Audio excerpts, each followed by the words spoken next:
окупанти до нас в Україну. Форма новенька, воєнні машини, та трохи поплавився їх інвентар. Байрактар. Байрактар. Російські танкісти сховались в кущі, щоб лаптем посьорбати довбані щі, та трохи у чах перегрівся навар. Байрактар. Байрактар. Приперли зі сходу до нас барани для восстановлення великої страни. Найкращий пастух баранячих отар. Байрактар. Байрактар. І хто воде всяке озброєння різне, потужні ракети, машини залізні, у нас на всі доводи є коментар. Байрактар. Байрактар. Вони захопити хотіли нас зразу, а ми зачаїли на орків образу з російських бандитів. Робить примар. Байрактар. Байрактар. Російська поліція справи заводить, там пивцю рашистів ніяк не знаходить. Хто винен, що в нашому полі глухар? Байрактар. Байрактар. Веде пропаганду кремлівський урод, слова пропаганди ковтає народ. Тепер нове слово знає цар. Байрактар. Байрактар. Байрактар. Байрактар. Байрактар.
Yes. The Leaf Spring Army sends its regards.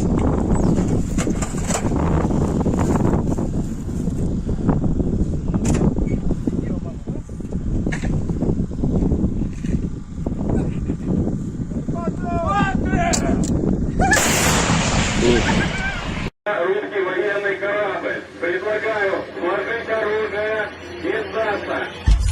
Русский военный корабль, иди нахуй.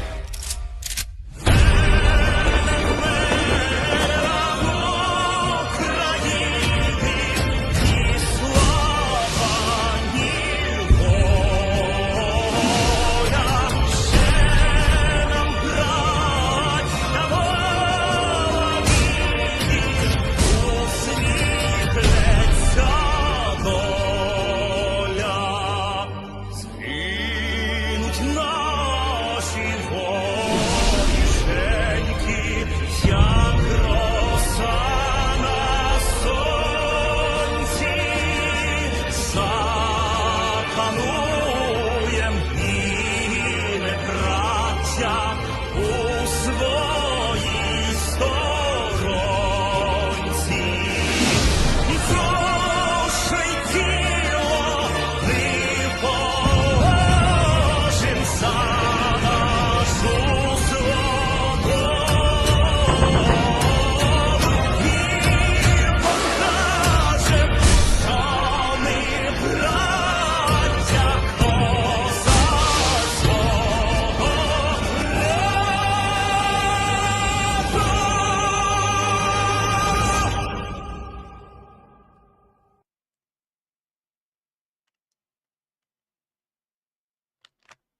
Hello, everyone. I'm the Enforcer, and I'm accompanied by Enforcer Matt. And good evening, folks. It's Enforcer Matt, and welcome back to day 792 of the news. And it's good to see you all once again. And we're getting word that the U.S. is preparing yet another $6 billion Ukraine aid package. And a big ol' yeah! And of course, a big ol' yeah! As we cover the past 24 hours of the news of the war in Ukraine and everything that's been going on that's been pertaining to it. And just like Matthew's been saying, there is huge news about more incoming U.S. support. But not only that, there is also a very interesting statement that's been made by the Russian government today, where they have directly threatened NATO nuclear forces and NATO nuclear facilities within the area of the Republic of Poland. This has been an incredibly serious escalation on the diplomatic end, and it's once again showing that the Russians may be getting a little desperate. Of course, they are always threatening some sort of a kind of like a foreshadowing of nuclear doom coming in the future, but it's very rare that they ever make a statement where they directly threaten action against anything that is pertaining to nuclear weaponry or nuclear technology during any point in the war. So this is an incredibly rare statement by the Russian Federation. But we are going to be getting into that and everything else that's happened around the world today, and we're going to be getting into that first bit of breaking news from the Russian Federation right here. According to what we've been able to get today, according to Nexta, the Russian Foreign Ministry has threatened to attack NATO nuclear facilities inside of Poland. This is the direct statement from the Russian Deputy Foreign Minister Sergei Ryabkov. All those politicians who are now, for their own reasons, enthusiastically discussing such a scheme in Poland and beyond should understand shifts in this direction will not add to Poland's security, but the relevant nuclear facilities will definitely become a target, and they will be in the foreground of our military planning. Once again threatening direct action against the West if they were to escalate in the exact same way that the Russians have. I will want to remind y'all that around 9 to 10 months ago, Russian nuclear forces moved into the territory of Belarus and are still there at this moment. That is a little bit weird that when the United States, or NATO as a whole, starts to mirror what the Russians are doing, the Russians call that a clear provocation, a clear threat to Russian national security, and that they will strike at those nuclear facilities as one of the first things they would do in the opening of a conventional war. It's a little bit weird because when they did that to us, we didn't say anything, and then when we do the same thing to them, they say it's a threat to their national security. It's showing that they are a lot weaker than the West, because the West simply did not care. When that happened, everyone went, oh well, I guess they're just doing that now. They're going to move nuclear weapons into Belarus. But even when there's just the notion of U.S. nuclear weapons being inside of Poland, then the Russians go, oh my god, it's the end of the world. We're all going to die. And it's a little silly, to be quite honest. But nevertheless, we are seeing that the Russians are once again threatening direct action against NATO, and we are most likely going to duly note their concerns and cordially ignore them and probably move in the nuclear forces anyways if we choose to. We also know that the ability of the Russians to strike at these nuclear facilities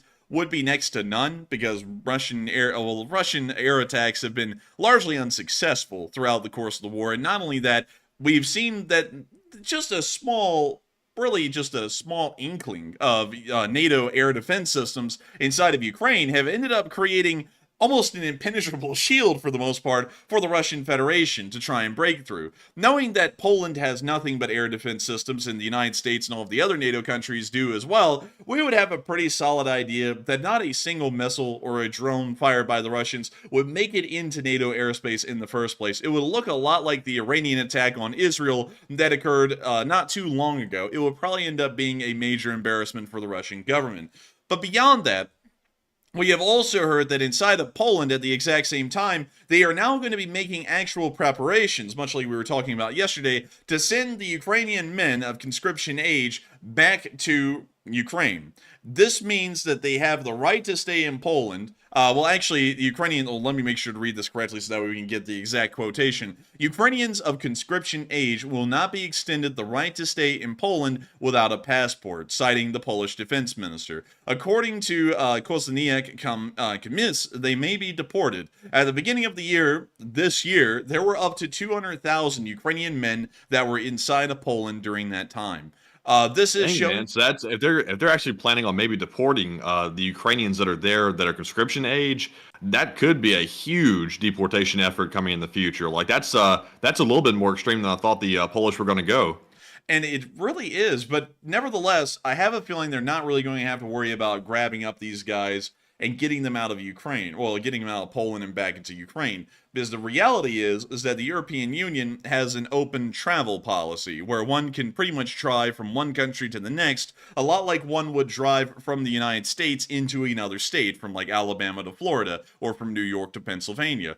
You could easily do that in Europe, and if these folks, if these Ukrainian men start to see that the Polish government is going to start rounding them up and deporting them because the Ukrainian government is requesting that they return back to Ukraine, they might end up just packing up and moving into another country that doesn't have any kind of a law like that. Well, not really a law, but more so of a directive like this, like Germany, the Czech Republic, or Switzerland. Although Switzerland is a little bit more difficult to get into. They still have largely tried to move into the area, and it looks as though this will probably be a slippery soap kind of an issue where the Ukrainian men that are inside Poland just kind of shift from country to country as the laws get more and more stringent on where they can be, and also the Ukrainian government continues to request from European nations the return of able-bodied conscription-age men that could serve in the Ukrainian armed forces. This is something, once again, that is showing that there's going to start being a movement towards that, and that the Ukrainians are once again looking for manpower that is very much needed. And we have to remember, 200,000 men that are in conscription age men, by the way, that are inside of Poland right now. That is the size of the Russian invasion force that invaded Ukraine in 2022. It's not a small number of people. It is an incredibly large number. That is a major city inside of Ukraine of just conscription age men that are just hanging out there. And the Ukrainian government needs those guys back. They need them to most likely serve in the armed forces because that's what happens during a war. So we'll probably see that the Polish will probably start to try and get them back to Ukraine, or these folks are going to end up moving into other countries inside the European Union and try and avoid being sent back to Ukraine, which is the more likely of the scenarios. But with that, I wonder if these other countries that they might try to cross the border from Poland, maybe into Germany or some other countries, I wonder if they're going to start participating and basically telling them, no, you're not allowed to enter, stay in Poland, so that way you can be deported back to Ukraine. Because it seems like maybe Ukraine would probably be asking these other countries to do that. Otherwise, it kind of defeats the purpose of Poland being somewhat harsh on sending them back if they're able to flee to other countries. It's possible that they could start doing something like that, but the thing is that the Germans, really no European nation has the ability in the European Union to stop them at the border and say, turn around, because the way the border works, and I'll show this on a major highway in between Poland and Germany, and let me see if I can find one. This is probably the larger of them, but you can see right here, the highway goes to a truck inspection location, but cars generally get to pass through relatively freely. There's not really a lot of control on that, and if you look at other European countries as well, for example, Poland to the Czech Republic, I believe it's the same there. We can see that there is literally really not a border crossing here. You literally just drive through from the Czech Republic and on into Poland. So it is going to be a lot more of a tricky situation to get these Ukrainian conscription-age men out of Poland and back into Ukraine, because it's going to be so easy for them to drive to Germany, to the Czech Republic, or really anywhere. Hell, if it did end up being somehow difficult for them to drive from Poland and into Germany, they could just drive from Poland into the Czech Republic, then into Austria, and then into Germany that way, or just find some way to drive around and then into an area where there isn't really a lot of border control for that matter at all. It's something I believe is probably just going to end up moving a lot of Ukrainian conscription-age men from Poland to other countries in the European Union. Probably not a lot of manpower is going to be going back. I think if that manpower was to return, Ukraine's efforts would be best put onto the European Union's parliament, or the European Union itself, and making them send out a directive to all the countries in the EU saying that any conscription-age men that are Ukrainian that don't really have permission to be inside the European Union need to be deported back from the European Union states and back into Ukraine, so that way they can serve in the military. That's most likely how it's going to actually have to end up working. So for now, the Polish are pretty much going to be casting out a fishing net with massive holes in it, and they're not really going to be getting a lot of them to go back to Ukraine. But nevertheless, we are also hearing some really big news as well across the sea, before I get back into Russia, that the United States government is going to be announcing $6 billion in weapons for Ukraine.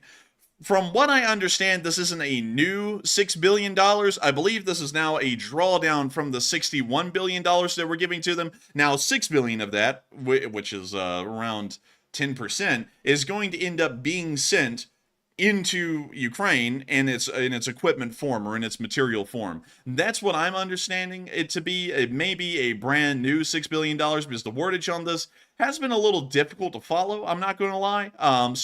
Oh, it's definitely a drawdown. I think this might be the actual first 6 billion or any money that was taken out of the new bill, because that first billion, that aid was already placed in Europe to basically go into Ukraine at that point. I think it was technically drawn down from the current bill, but this might actually be the first real one that we're seeing right here with that 6 billion. I think so, and it looks as though they're finally going to be getting a large amount of equipment here in the very near future. From what we understand, there is going to be a lot of equipment that is provided. Just to give you all a little bit of it from Noel reports, they're going to be including Patriot air defense systems, which are so important, artillery munitions, drones, counter-drone weaponry, which is electronic warfare systems, and air-to-air missiles. And so it looks as though this first batch is once again prioritizing the key two things that the Ukrainians need: air defense and artillery munitions. Those are really the things that the Ukrainians need the most. Everything else can get there a little bit later. So they're prioritizing the most important things now and getting the rest of it in a little bit later. With that, it is very good to see that they're going to be once again helping out Ukraine massively. And $6 billion in aid in a single go, that is not bad by any means. They are going to be doing incredibly well in Ukraine and probably will start to give a lot more resistance to the Russians in the form of artillery fire, and not only that, in their air defense categories, than they ever would have before, which is going to be incredible to see. And once again, making sure that they are doing their best, or doing really their most effective amount of work, given the soldiers and the equipment that they have on the front lines right now. But speaking of that, a lot of people have been saying their thoughts on this new drawdown, the $6 billion drawdown from the $61 billion bill. A lot of people are saying that Ukraine is having a kind of a little bit of a rough time, and the aid is needed right now. Some other people are saying that Ukraine is stable, but, the aid is still great to get to them right now, and some other people have some other comments to make on this overall support that's going to be making it into Ukraine. But Matthew, what are you thinking about it, and what is everyone else thinking about it? All right, so we asked everybody their thoughts about the U.S. finalizing a new $6 billion Ukraine aid package tomorrow, and we're told it's going to be signed tomorrow, and it's including Patriot air defense. That is the big part of that package, and it looks like 77% said Ukraine is struggling and they need aid right now. 12% said Ukraine is stable, but aid is desirable, and 6% said unsure, and 5% said I need more info first. And on this one, I will say, this immediate, basically, follow-up to that first $1 billion in aid that was sent to Ukraine, which was already, like I said earlier, placed in Europe to cross the border. This seems to be a very rapid-fire succession of aid bills being basically drawn down from the bill, and it seems like Ukraine is having a bit of a rough time still, and these are basically emergency injections of aid and equipment. And there's nothing wrong with that. It's better to go ahead and put that in right now than to basically drag it out over months, because if they need it now, go ahead and send it. That's my motto. And also the Patriot air defense, that's been something Ukraine's been asking for a very long time. And I believe they're going to be getting a couple, I think. I'm not sure of the exact quantity of Patriot air defense, but they need a few more to cover the entirety of their territory. Because they have a few gaps here and there. But Enforcer, what say you? I would have to say that it's great to hear that they're going to be getting Patriots. That's probably the most important part of this first drawdown. And from what we were told, it's Patriots plural. So we know it's going to be more than one.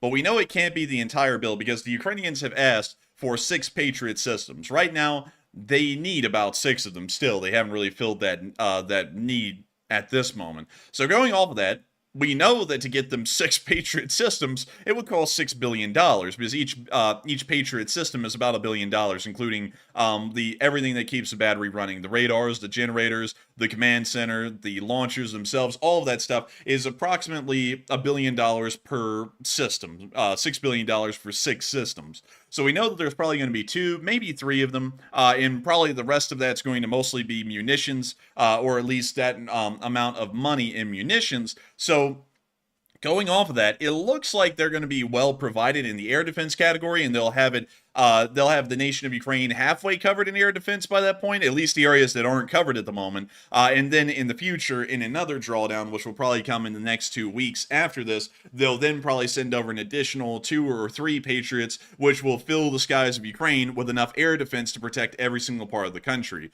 which is a huge deal. I cannot tell y'all enough how big of a deal that is. And actually, let me take a moment really quickly to explain why it is a big deal.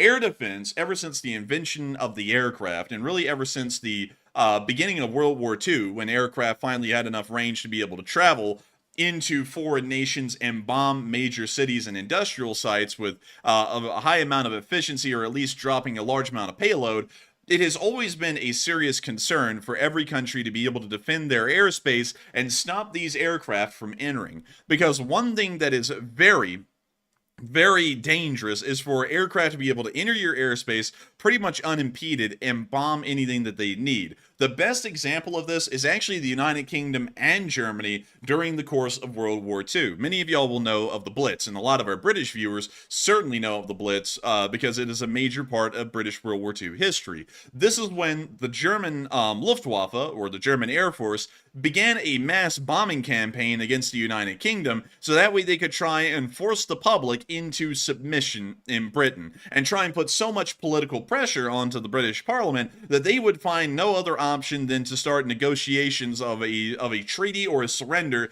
to the to the Nazi German armed forces and the Nazi government. Over the course of that war, the Battle of Britain was fought. Well, over the Blitz, the Battle of Britain was fought, and the British ended up succeeding in winning, but there was still a decent amount of damage caused to civilian areas inside the United Kingdom, and not only that, industrial manufacturing sites as well, because so many of them are in the major cities, and that's what the Germans ended up bombing.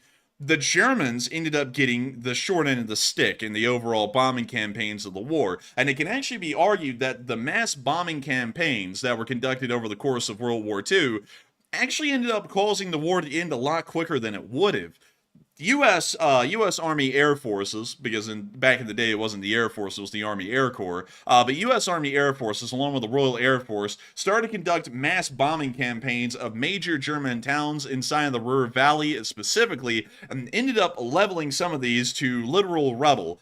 In the process of doing that, they also destroyed a large amount of Germany's logistical hubs, considering that they usually would level the rail yards as well, which are very important in railroad logistics. If you don't have a rail yard, railroad logistics are completely impossible. And considering that it's World War II, and the railroad is the primary form of overland transportation, knocking those out meant you could knock out an entire city's ability to transport their goods into the open market or towards the military and wherever they may be inside of Europe. Not only that, they would also bomb out the major industrial sites as well. Ball bearing factories, steel mills, aircraft manufacturers, anything that had to do with the war effort, including food production, because food production is also a big deal in a war effort as well, because it takes a lot of food to keep an army running. But beyond that, the Allies bombed a large amount of German industry into oblivion, and in the process of doing that, they actually ended up creating a situation where the Germans could hardly feed their army, hardly equip the army, and not only that, by the end of it, they could hardly even repair any of the damage that was being caused in the army as well. At the end of the war, this is a shocking figure,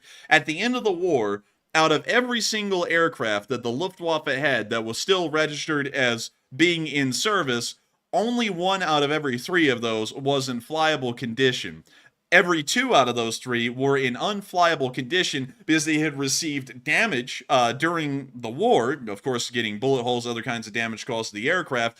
They would then return to base hardly flying, and then the Germans would go, well, we have to return these aircraft back to the Messerschmitt factory or the Focke-Wulf factory, whichever factory was producing these fighters, bombers, Junkers, there was a million of them. But the problem is that they could never return them back to the factories to have them repaired because, one, the factories were desperately trying to just continue pumping out new aircraft, which they were hardly able to do because the factories had been nearly bombed into oblivion. The second thing is that the factories had been bombed into oblivion, and because of that, the facilities to repair the aircraft that were in the Luftwaffe did not exist anymore because they had been completely bombed out.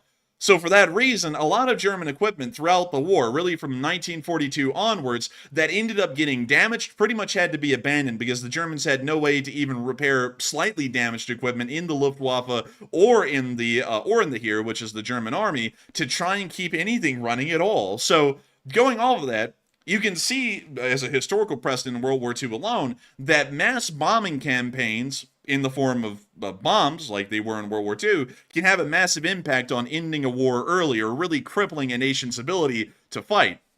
For that reason, in the modern war in Ukraine, the Russians and the Ukrainians are desperately in need of air defense. And we've actually seen that devastating blows have been dealt by the Russians and the Ukrainians on each other over the course of the war, especially on the Ukrainians by the Russians over about the past month and a half, because Ukrainian air defense, largely made up of Western equipment like the Patriot, has been running out of ammo because the United States hasn't been supplying any brand new ammo, and for that reason, the Ukrainians are having to conserve what they fire off their missiles on and really having to pick what Russian missiles will get through to their targets. This has ended up leading to some of the largest thermal, well, not geothermal, but really the largest power plants as a whole across Ukraine being knocked out in places like Kharkiv, near the area of, let me see, I believe it was Rysich, down here where that thermal power plant was. It was somewhere around there.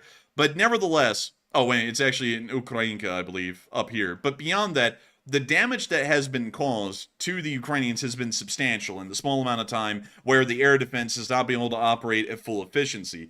Keeping those air defense systems running and having more of them to be able to use is such a pertinent and important thing for the Ukrainians that if they do not have that air defense, the Russians will most likely continue to launch their their missile and drone campaigns deep inside of Ukraine, striking critical infrastructure and eventually knocking the Ukrainians out of the war because the home front is going to be so crippled that they cannot support the war front down in the area of southeastern Ukraine. It is the exact same situation with the Russians. The Ukrainians have been striking critical Russian infrastructure for months at this point, particularly the oil refineries, which have been getting hit on a regular basis nowadays, but it has slowed down a little bit.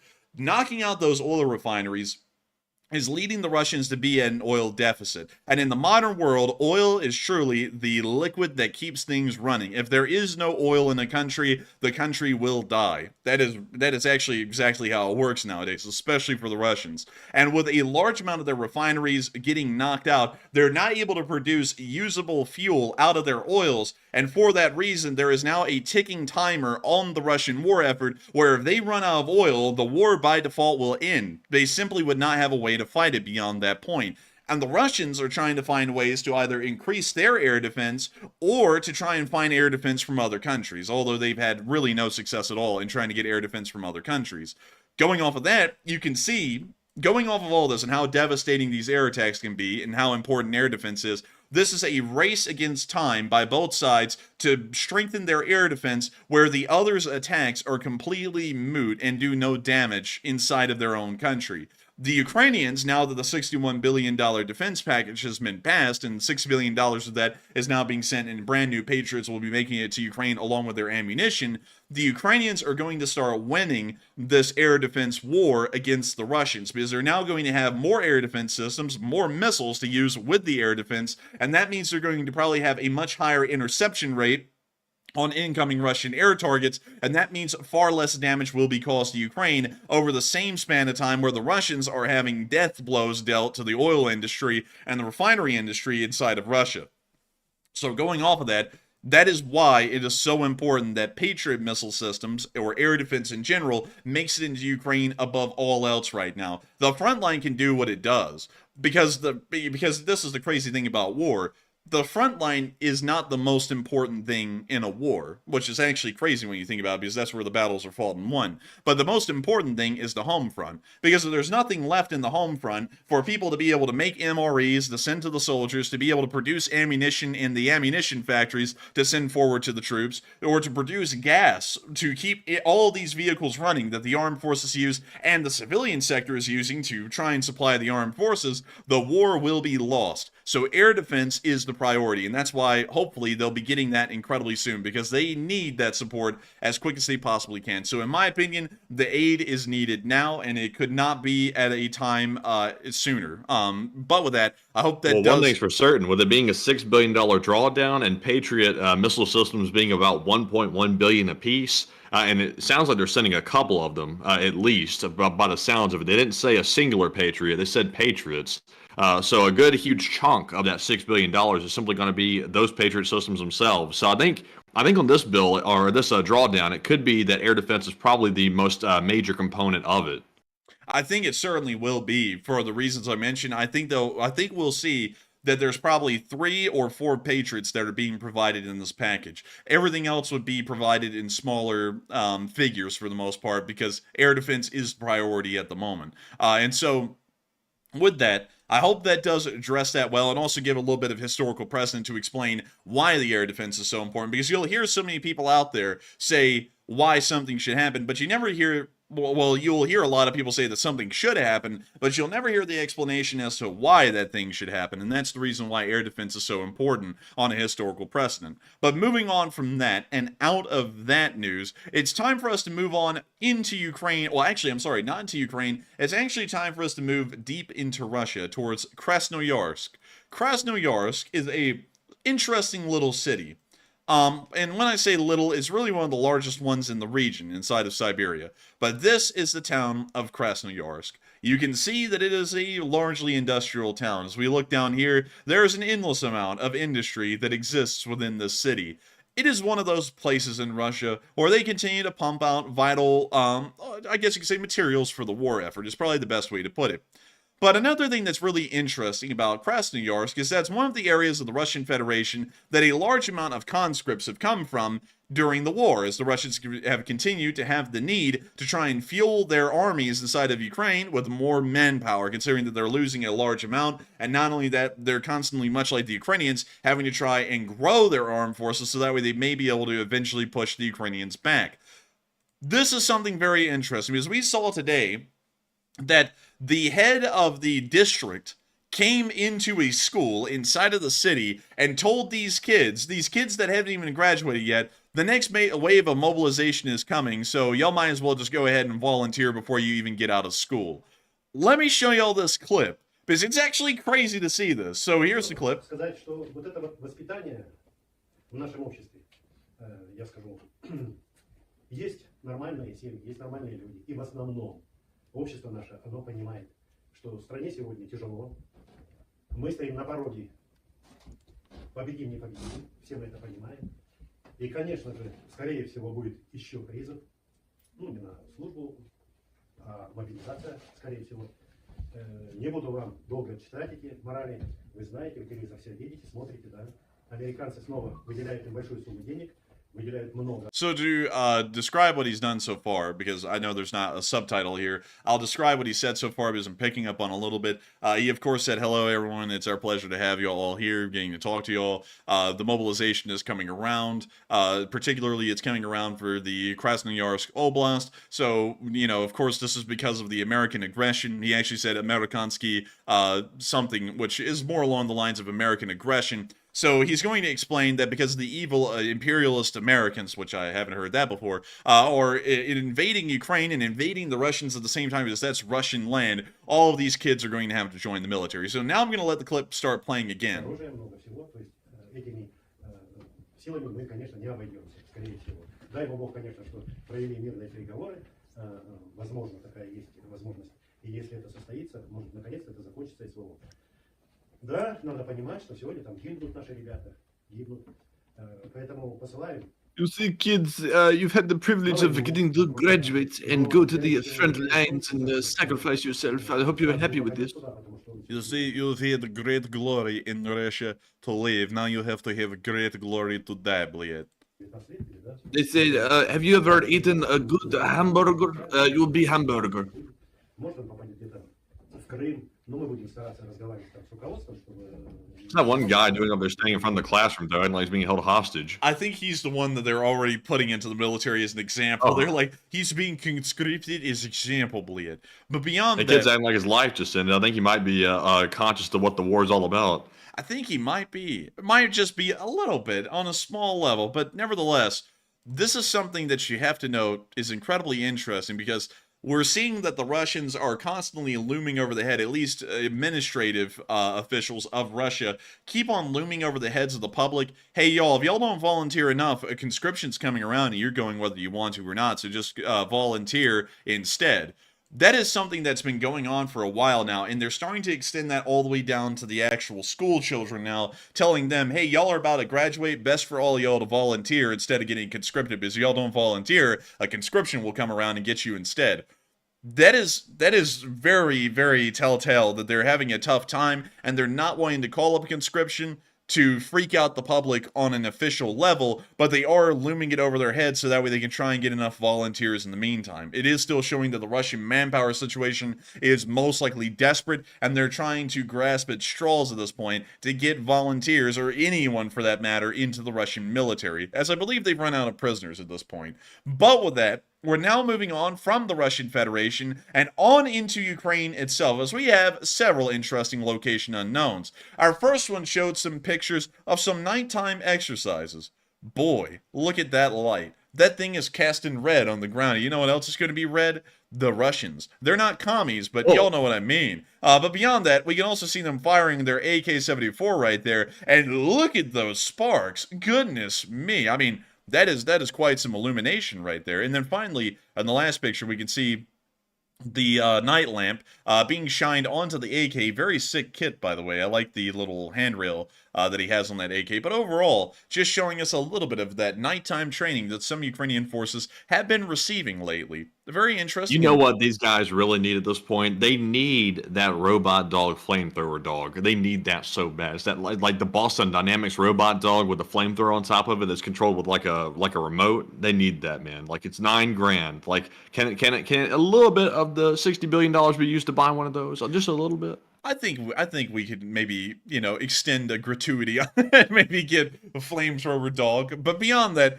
moving on from that into our next clip, we also got to see Ukrainian drone that was downed by the Russians. This is actually very interesting because while we rarely ever show any kind of Ukrainian losses on this channel, and I will admit to y'all that they do happen, it's just that we don't really show them on this channel, this is one I had to show because we actually got to see that one of those A-22 light sport aircraft actually ended up getting shot down by the Russians, and we got to see how it actually works. So, first off, the drone actually, well, the light sport plane actually has a camera that is mounted onto the bottom of the fuselage, which really doesn't require a lot of upgrades to do. They just kind of drill a hole in the side of the fuselage, clamp this thing on, screw it back down, and then tie up the electrical systems where it can control the aircraft and where they can also control the camera gimbal. Then, we also got to see that it is, of course, a normal light sport aircraft. It is just a normal A-22. As they come, nothing brand new. I mean, hell, the inside hasn't even really been modified at all. You can actually see that the pilot seat is still there, so this is just a straight-up light sport aircraft. But the thing that is most interesting about this is we always wondered, how did they carry the payload on this thing? Where did the explosives go?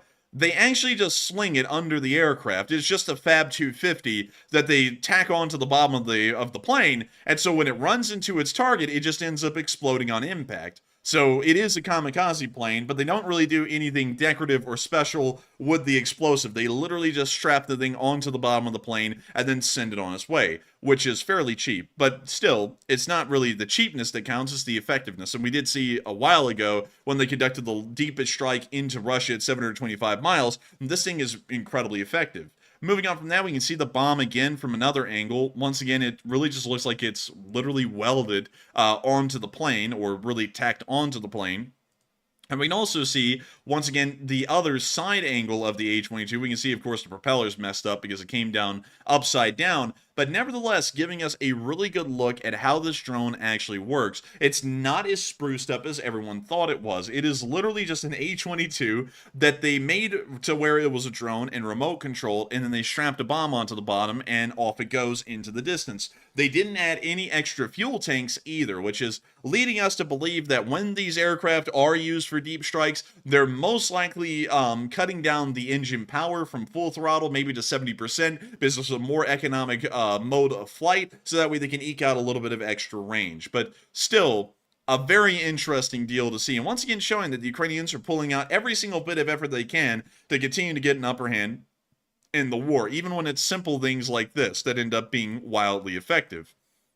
However, while we're talking about that, there is something to be noted. Ukraine is trying all of its best efforts. And a lot of people have been talking about the Polish, saying that they are going to start returning Ukrainian conscription-age men back to Ukraine so that way the Ukrainian government can call upon them to serve. A lot of people have been saying that that might not work, just like I said on stream tonight, as these guys may just pack up and then move into another country inside the European Union. Nothing is stopping them from doing that. And many people are saying that probably a lot of other countries will end up deporting these folks, and this may become an EU-wide kind of a deal, or time may only tell on that. Maybe some other countries will decide not to, maybe all of them will. No one really knows. But Matthew, what is everyone thinking on that, and what are you thinking on it as well? All right, so we asked everybody. We said Poland says Ukrainian men won't be allowed to remain in their country without a passport. And the big question is, will more countries follow suit? And 51% said yes, more nations will deport them. 25% said only time will tell. And 11% said no, Ukrainians will escape deportation. And in my opinion, now that Poland is doing this, and I think maybe Lithuania was going to follow suit already. That's just an assumption, though, as I don't recall that for certain. I think other countries will follow. And even if the Ukrainians and Poland try to basically cross the border into Germany, I think there will be some Germans asking for their not asking for their papers necessarily. That would be a good thing for the Germans to ask. Not a good thing at all. They'll be asking for their. No, we don't want the Germans asking that again. But they can ask, "Do you have your passport on you?" And they're going to be like, "This passport's not valid. You got to go back to Poland and get deported back to Ukraine because you can't be coming into Germany as basically someone who's fleeing the war." So I'm personally with the 51%. I think more nations will deport them. And, obviously, y'all know where we stand on that. We discussed that at length the other night. And, it is what it is. But Enforcer, what say you? I would have to say that, in my opinion, I believe that more nations will end up deporting them because the reality is, let me think of the best way to explain this. And you know what? I'm going to hold back because a lot of people noticed a certain bot, and I was about to say, "Boy, I'll beat you." but I was like, you know what? I'll hold back. We ended up banning them anyway, so it didn't matter. But beyond that, here's something that I'd have to say about this as far as sending Ukrainian able-bodied men back. These people are citizens of Ukraine, and the Ukrainian government is now sending out requests to these countries where they're at, saying, "We need these guys, send them back." And all the countries in the European Union are on fairly good terms with the Ukraine. So they're going to start sending them back because they don't want to drain Ukraine of manpower. You have to remember, this isn't a humanitarian issue. This is a governmental issue. The Ukrainians have sovereignty over these citizens, and they're politely requesting from friendly nations that they return back to Ukraine. And they will start to send them back to Ukraine. Probably many other countries will join the Poles in that effort. Another thing that will contribute to them going, "Oh, of course, send them back," is that these conscription-age men may possibly be, and I'm not saying that all of them are, because some of them may have been able to pick up odd jobs wherever they are, but some of these may actually be economic drags on the country, consuming resources that these countries don't want to give away that easily. And considering that they're on good terms with Ukraine, and that the Ukrainians are wanting these 200,000 men back, the Poles are going to say, "Hey, we're more than happy to send them back," because not only are we helping out the Ukrainian war effort by sending them back, but we're also cutting down on the amount of unnecessary resource expenditure that we're having to go through inside of Poland right now to keep these folks around. So let's send them back.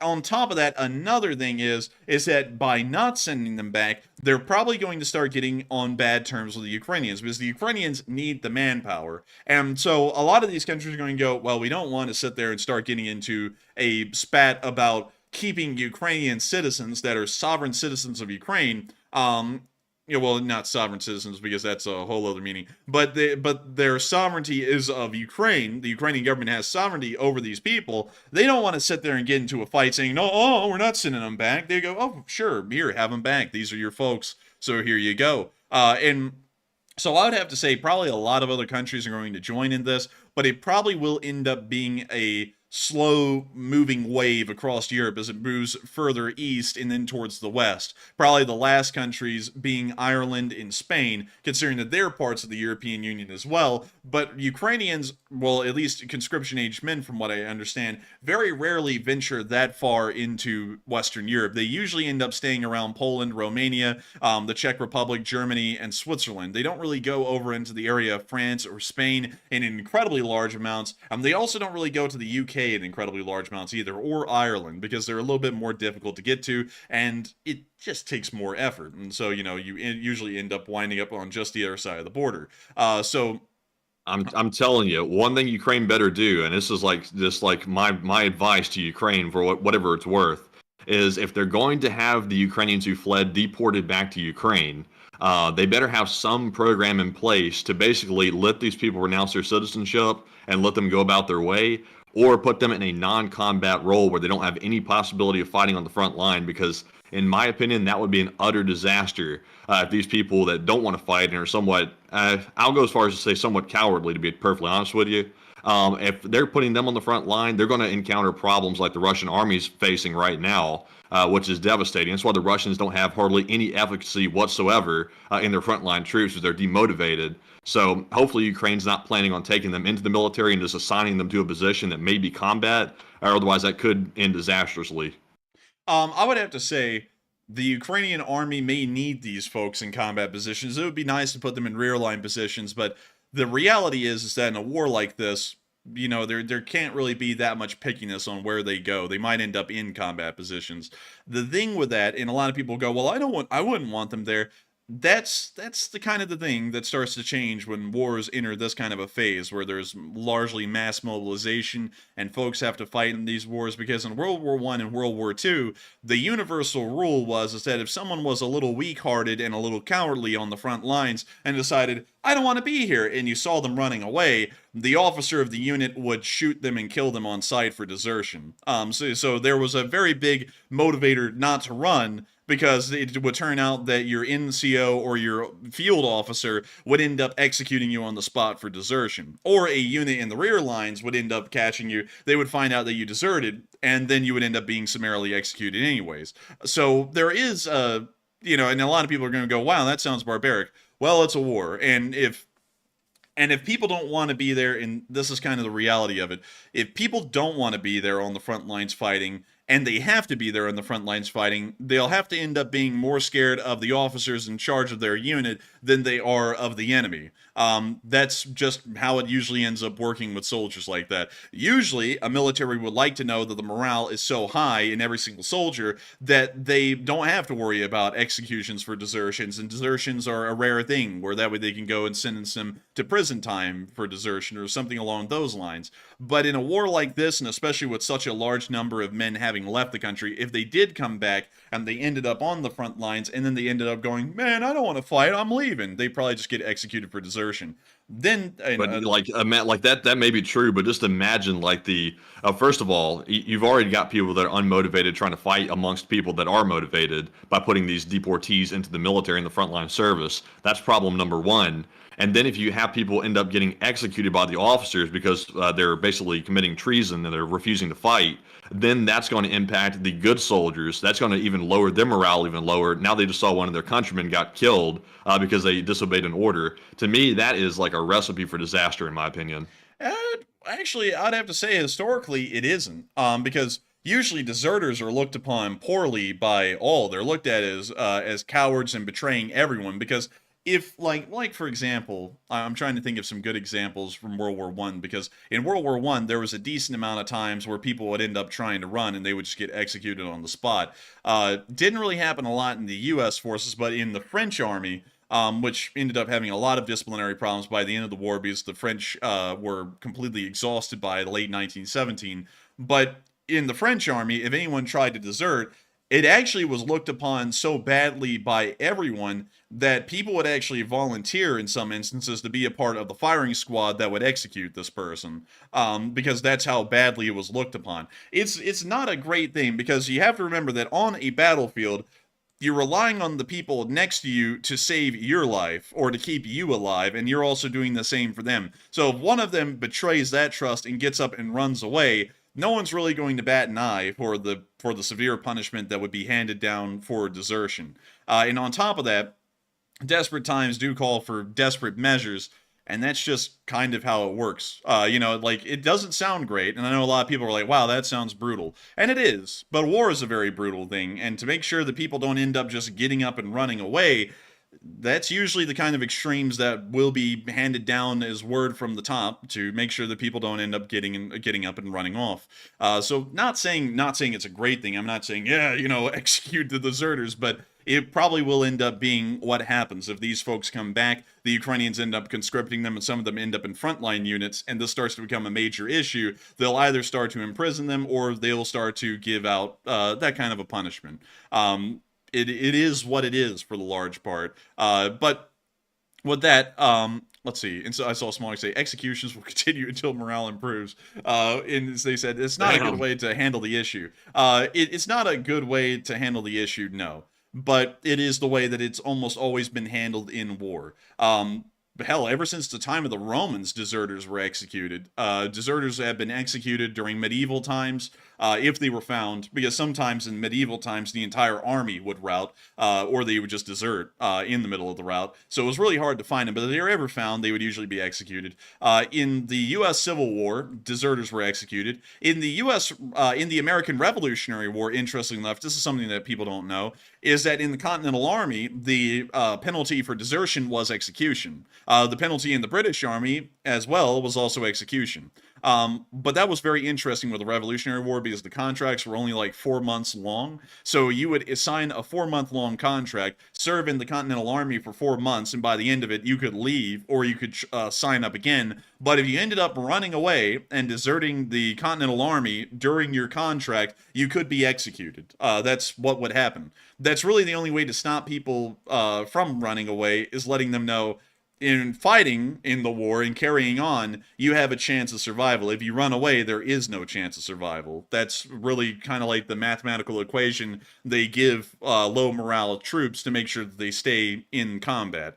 Of course, though, that's not the way the United States does it anymore. I'd have to say it is a lot more civilized to put deserters in prison than to summarily execute them, but in the Ukraine situation, considering that they're trying to get the manpower back, they'll mostly start to hand down harsh punishments like that for desertion to make sure that deserters don't become a common issue like they're starting to become with the Russians. But with that, I hope that does address that the best I can. And I see a lot of people are appalled by the idea of executions for deserters. But the thing with that, and I have to say, it is pretty brutal. It's barbaric. But that's the reality of war. Wars are not pretty at all. Wars are not pretty for the good side, the bad side, or anyone in between. Wars are absolute hell. But that's the reality of war, and I'm not going to try and shield from y'all what a real war is, or the realities of it, or what may be coming around the corner, or the realistic truths of it. This is what wars are. This is why people generally try to avoid wars the best they can, because usually both sides have to end up doing things that are somewhat a little questionable. Maybe like summarily executing deserters on the spot. It's not a great thing. That's why we want wars to not exist in the first place, and if wars start, we want them to end quick, so that way things like this don't happen. But I'm not going to, at the same time, hide from y'all the realities of what a war will become and what a war is, because wars aren't sunshine and rainbows. They aren't like the movies where everyone has a jolly good time or everyone's a badass. Sometimes bad things happen. And that's the truth of the situation. I haven't heard about that happening a lot in the Ukrainian army. Desertions don't happen commonly because a lot of the folks who are in the Ukrainian armed forces right now want to be there, and the ones who did stay in Ukraine and ended up being conscripted were largely fine with being conscripted. That's why they didn't leave the country. So we don't hear of a lot of desertions, but if that started to become an issue, that's most likely what would be the end goal. But with that, I hope that does address that well. Also, I saw someone say Geneva suggestions. I think, if I remember correctly, let's see, Geneva Convention. One second, let me type this in on deserters. Let's see here. The Geneva Convention on prisoners of war or deserters. Let's see here. Captured by the enemy. Captured by the enemy. Let's see here. Let me see. Let's see. What is it? Let's see. No protected person. Let's see here. I'm looking around see. Let's see. So according to what I can find, according to the Geneva Convention, a deserter that is captured by their home armed forces can dispense whatever punishment they deem necessary onto the deserter. So, according to the Geneva Convention, from what I can find from a quick search, and correct me if I'm wrong, and give me the subtext of the Geneva Convention that would disprove me wrong, but from what I can understand, the Geneva Convention has no such rule in place saying that the execution of deserters is unwarranted. From what I can find, it says any punishment that an armed force wishes to hand down onto a deserter is completely fine, according to the Geneva Convention. So with that, I hope that does address that the best I can. And with that, it is now time for us to move on into the next bit of Location Unknown news, where we also got to see some new Kazakh armored cars. And this was a really cool picture because they're actually all in the warehouse after being made. They're about to be shipped out. And we can also see the Ukrainian unit that's receiving them getting some citations as well as a unit. But really, really cool as far as the pictures go. I got to say, incredibly neat stuff. And not only that, these armored cars looked very neat. They were incredibly cool. No one can deny that. But you know something that looks even cooler? You know something that really could hold something cool? The Enforcer official mugs from officialenforcerstore.com. An absolutely Look at that. beautiful set of mugs. By the way, each sold separately. But beyond that, these mugs are absolutely beautiful. They are made with a state-of-the-art process called sublimation. They are 11 ounces in size. They are microwave and dishwasher safe. And not only that, 10% of the profits from every sale of these mugs will be donated to United 24. So a massive amount of help for Ukraine. And also it helps this channel to keep on running. And also get y'all something really cool in the meantime to celebrate the Lee Spring Army. And so with that, I hope that does address that well. I wanted to throw in a quick plug because we want to make sure to remind people that that limited edition run is only going to be running up until this Saturday, and then it's going to round out. And so just wanted to keep that in mind for all of y'all, that this is a limited time deal. It is Thursday, so that means that you have tonight, tomorrow, and the night after that to get these mugs, and then after that, it's going to be over. But moving on from that into our last bit of Location Unknown news, we also got to see the Russian casualty report right here, and Oh, some big losses, man. There are over 1,000 troops again today. That's a hell of a lot of losses. Only 2 Bobcats, though, but that's okay.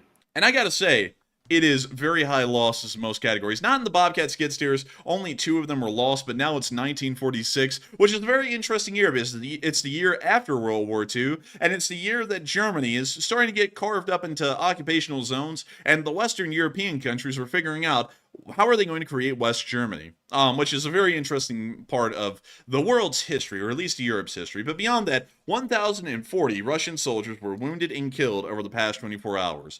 14 armored personnel carriers were destroyed, 57 supply trucks were also knocked out, along with 13 main battle tanks, 28 artillery pieces, 10 drones, 1 MLRS, 1 cruise missile, and 1 anti-aircraft warfare system. Overall, not bad at all, and we love to see that the Russians are taking such high losses and making sure to not really get a lot of gains out of the losses that they're sustaining. But beyond that, it's time for us to move on out of the casualty report and on into the frontline news itself, as there's been a lot of activity around the Bakhmut and Avdiivka areas today, and we want to make sure to get into that and address that for y'all as best as we possibly can. But before we do that, we have to talk about something that we have heard that is a little interesting from Ukraine. Ukraine has said that they have pulled the Abrams tanks from the battlefield over Russian drone threats.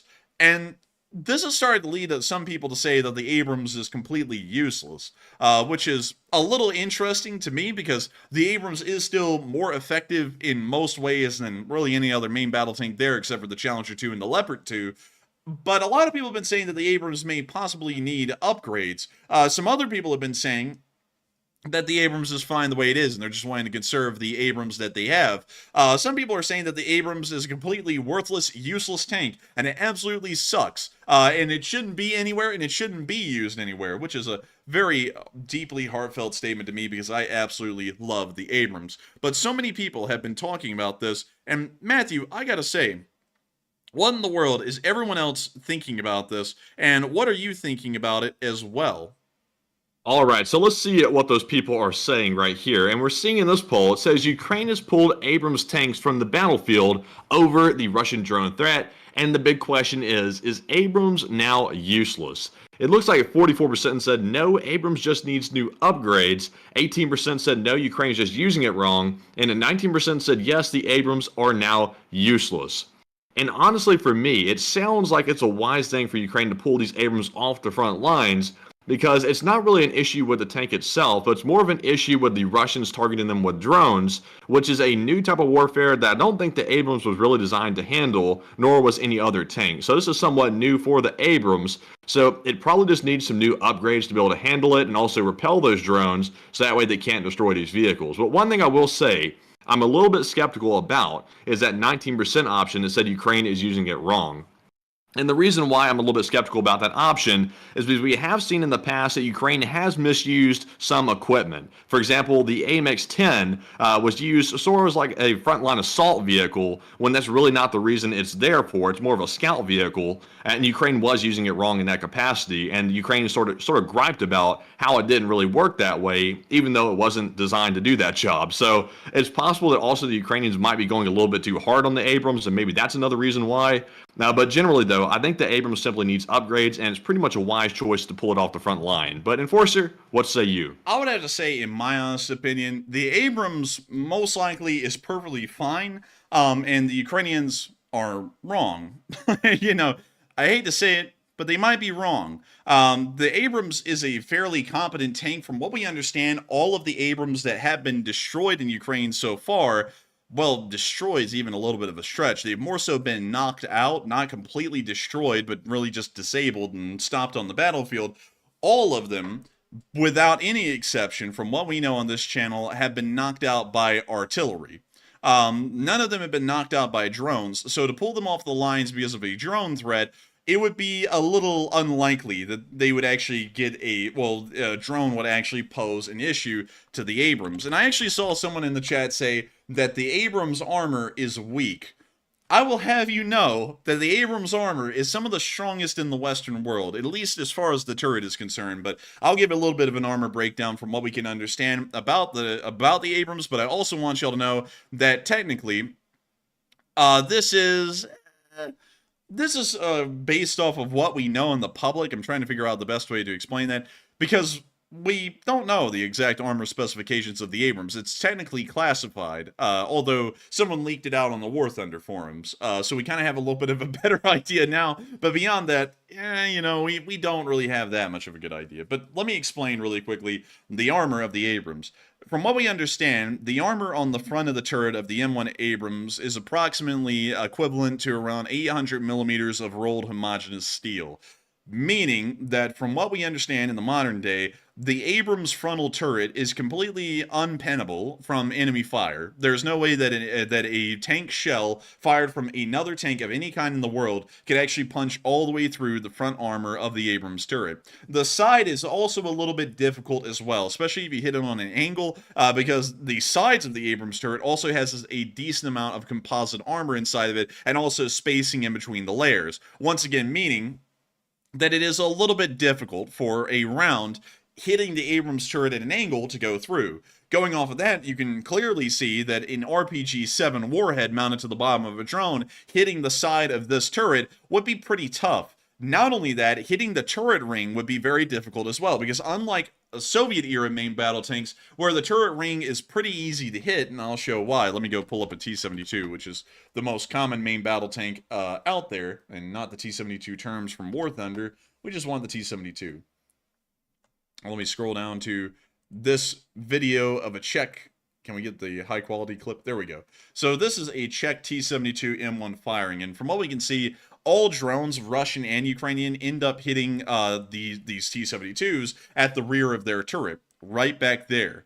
And this is something that you don't have a problem with on the Abrams, because with the T-72, in 1 second, with the T-72, the turret ring is literally at the bottom of the turret. There's nothing that really obstructs it or stops it from being hit, and the turret ring is a weak spot on every single main battle tank. Well, the Abrams, that is not an issue, because the turret actually extends way over the turret ring, as you can see here, and so for a drone to be able to slip into that crack and fling the RPG-7 into the turret ring would be next to impossible. The drone would most likely hit the side of the turret and maybe the side of the hull, but that wouldn't really pose that much of an issue. And on top of that, they've loaded up their Abrams in Ukraine with Contact 1 ERA tiles, which would also add a little bit of additional protection against RPG-7 specifically. So we know that the turret would most possibly not be able to be hit and knocked out by drones. The only thing on the Abrams that could probably be knocked out where it will lead to the tank being disabled by a drone would be the engine bay, as the engine bay, like many other tanks, has very weak armor,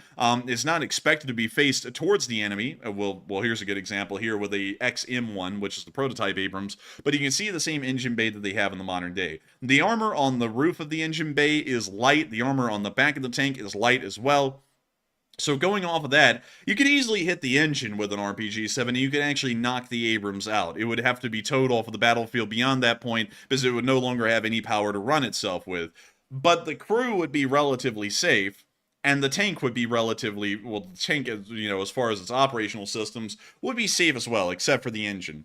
The one thing that could be the problem is the engine bay. That's the only thing I could think of. Or if it was hit on the roof, that could possibly pose some problems as well. But every single tank's weak spot is the roof and the engine bay. So the Abrams is not exceptionally weak in any way. Also, from what we know, the frontal glacis of an M1 Abrams, pictured here in Exercise Reforger in Germany, even the frontal glacis is fairly thick. The upper glacis, from what we understand, based off of what we may publicly know, is a little thin. I believe it's only made of like 80 to 100 millimeters of rolled homogeneous steel, but the actual front glacis, that flat part, or the flat-ish part that you see below the driver right there, this area, from what we understand, has a lot of composite armor inside of it, and so it would be able to deflect or at least absorb a hit incredibly well by a drone or anything along those lines. So going off of this, the Abrams should be fine. The Abrams would be a lot better off than a T-72, which the Ukrainians use a decent amount of them, along with T-64s, because they have an inherent flaw where you can pretty much fling an RPG shell straight through the rear engine bay of the tank right near the turret ring and right into the ammo carousel below it, blowing up the tank in a single hit. That is not possible with the Abrams, and we have not seen a single Abrams have any kind of a devastating ammunition cook-off, even when they have been hit by artillery. Because another feature of the Abrams that leads to it having a much higher level of cruise survivability, and not only that, a much higher level of survivability overall for the vehicle, is that the M1 Abrams has blowout panels, which the Challenger 2, which is still in use on the front lines by I believe it's the 85th Air Mobile Brigade in the southern area of Ukraine, they are still using the Challenger, and the Abrams has blowout panels. I'll try and see if I can show y'all how this works. Let's see here.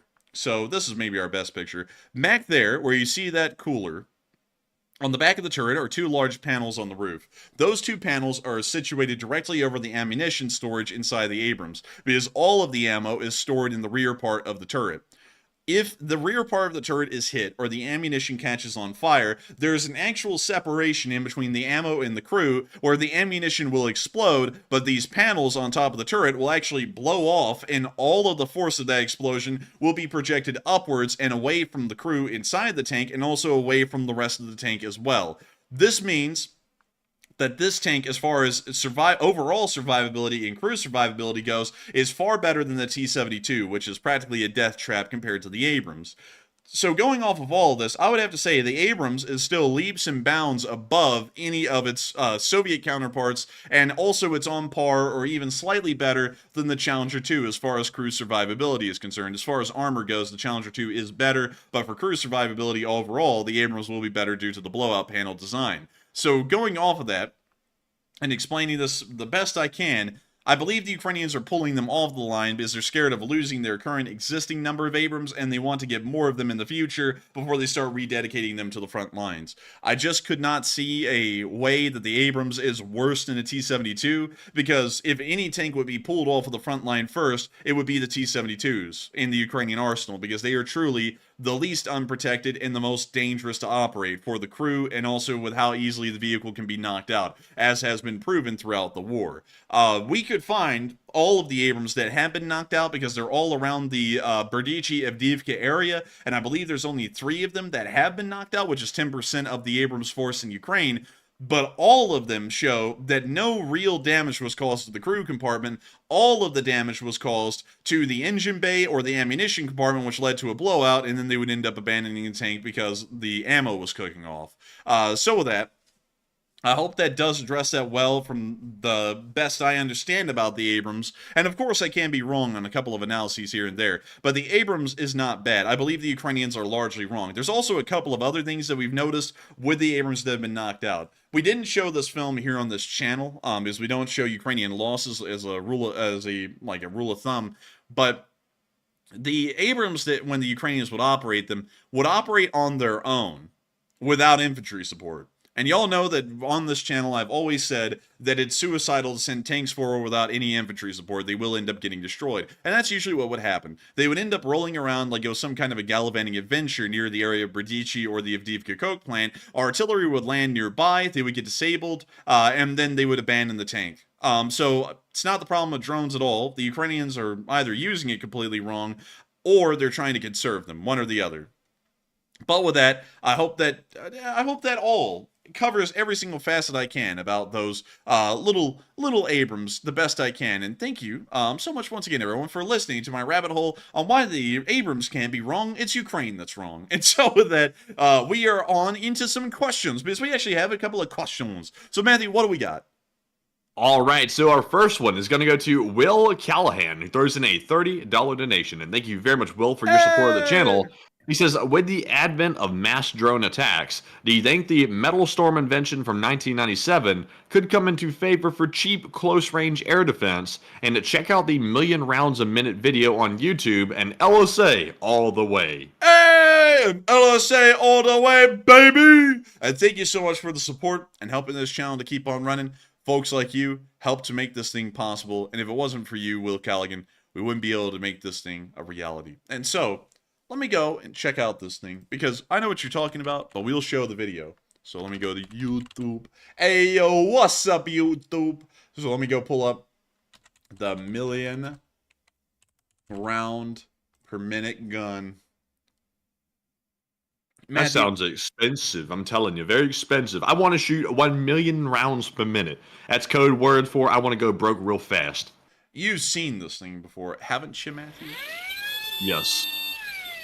So really quickly, everyone, to explain for the folks who have not seen, this is a special kind of a gun. I believe it is actually called the Metal Storm, and what its design philosophy was getting the highest rate of fire possible in the shortest amount of time. So this thing cannot keep up this kind of sustained rate of fire, but it could do it for a very short amount of time. And it will show you the different kinds of firing rates that it has, which it's actually mental, but I'll show it to y'all really quickly because this is an interesting system.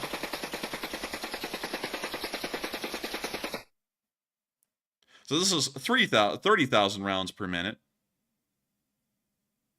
And a warning siren will sound, so that way we all know that we're in danger a little bit. But here's the next clip. Sounds a little fast. This is 60,000 rounds per minute.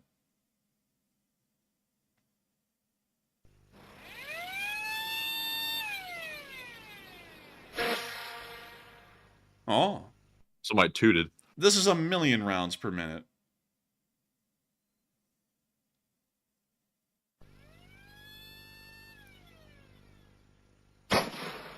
It pretty much turns into a cannon. Artillery. Yeah. I gotta say though, that seems like a terrible idea. Like really, like it's not smart, because you're wasting so much ammunition for what purpose, really? Well, I'll explain in a second, because it's not that bad of an idea. It's a weird idea, but it's not that bad, at least for anti-drone warfare. Here's the target impact from the 1 million rounds per minute. It's got a pretty good amount of force behind it just because it's sending so many bullets down range at a single time. But what's really interesting about this, well, actually, hang on, they're going to show it in slow motion now. So we'll watch that just for the hell of it. So there you go. But what's most interesting about this is that it's kind of a cheaper form of a trophy system. And trophy systems have been getting out there into the world a little bit. When I typed that in on Google, y'all wouldn't believe that the first thing that showed up when I typed in trophy was trophy wife. I have no idea why that happened. I was looking at that, I was like, what the hell? I was like, that's the first thing people type in when they type in trophy is trophy wife. They don't even type in just trophy. Like, that was like the third option. It's like, how the hell? But anyways, the trophy system is kind of like that. And this is what it is. So there's a little sensor right there, and then this little weird hexagonal shaped object. Wait, hang on. Octagon shaped object is the actual trophy system. How it works is that this little sensor will detect an incoming target that's about to hit the tank. This little thing right here will actually fire off a charge, and this charge is pretty much nothing but a bunch of pellets that are traveling to meet the projectile, and they will hit it, and they will end up blowing it up before it hits the tank. It is an incredibly expensive, but it's an incredibly effective weapon, and I'll see if I can find y'all a video of a trophy system at use. Let me actually go pull up YouTube and let me go see if I can find this for y'all, because the trophy system is probably the future of tank protection. So, trophy system. So let's see here. So this is the trophy system that's being shown off as a part of the Challenger 3's defense system. So they built a mock-up of the Challenger 3 turret, and then they fired off an RPG-7 at it, and then they saw how it would protect the tank. You can see the trophy system right up there, and here's the clip. I'm going to mute the audio so that we were not infringing on any copyright, but the RPG is fired, and the system blows up the RPG-7 round before it hits the tank.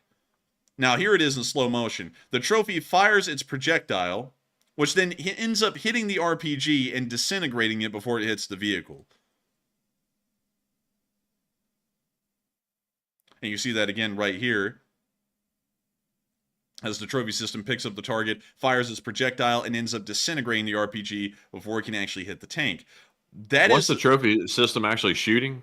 The trophy system is really like shooting a large amount of pellets, is the best way I can explain. It's almost like a shotgun in a way, and it's not long range. I mean, it's a very close range system. It has to almost be hitting the tank for it to actually do anything to it.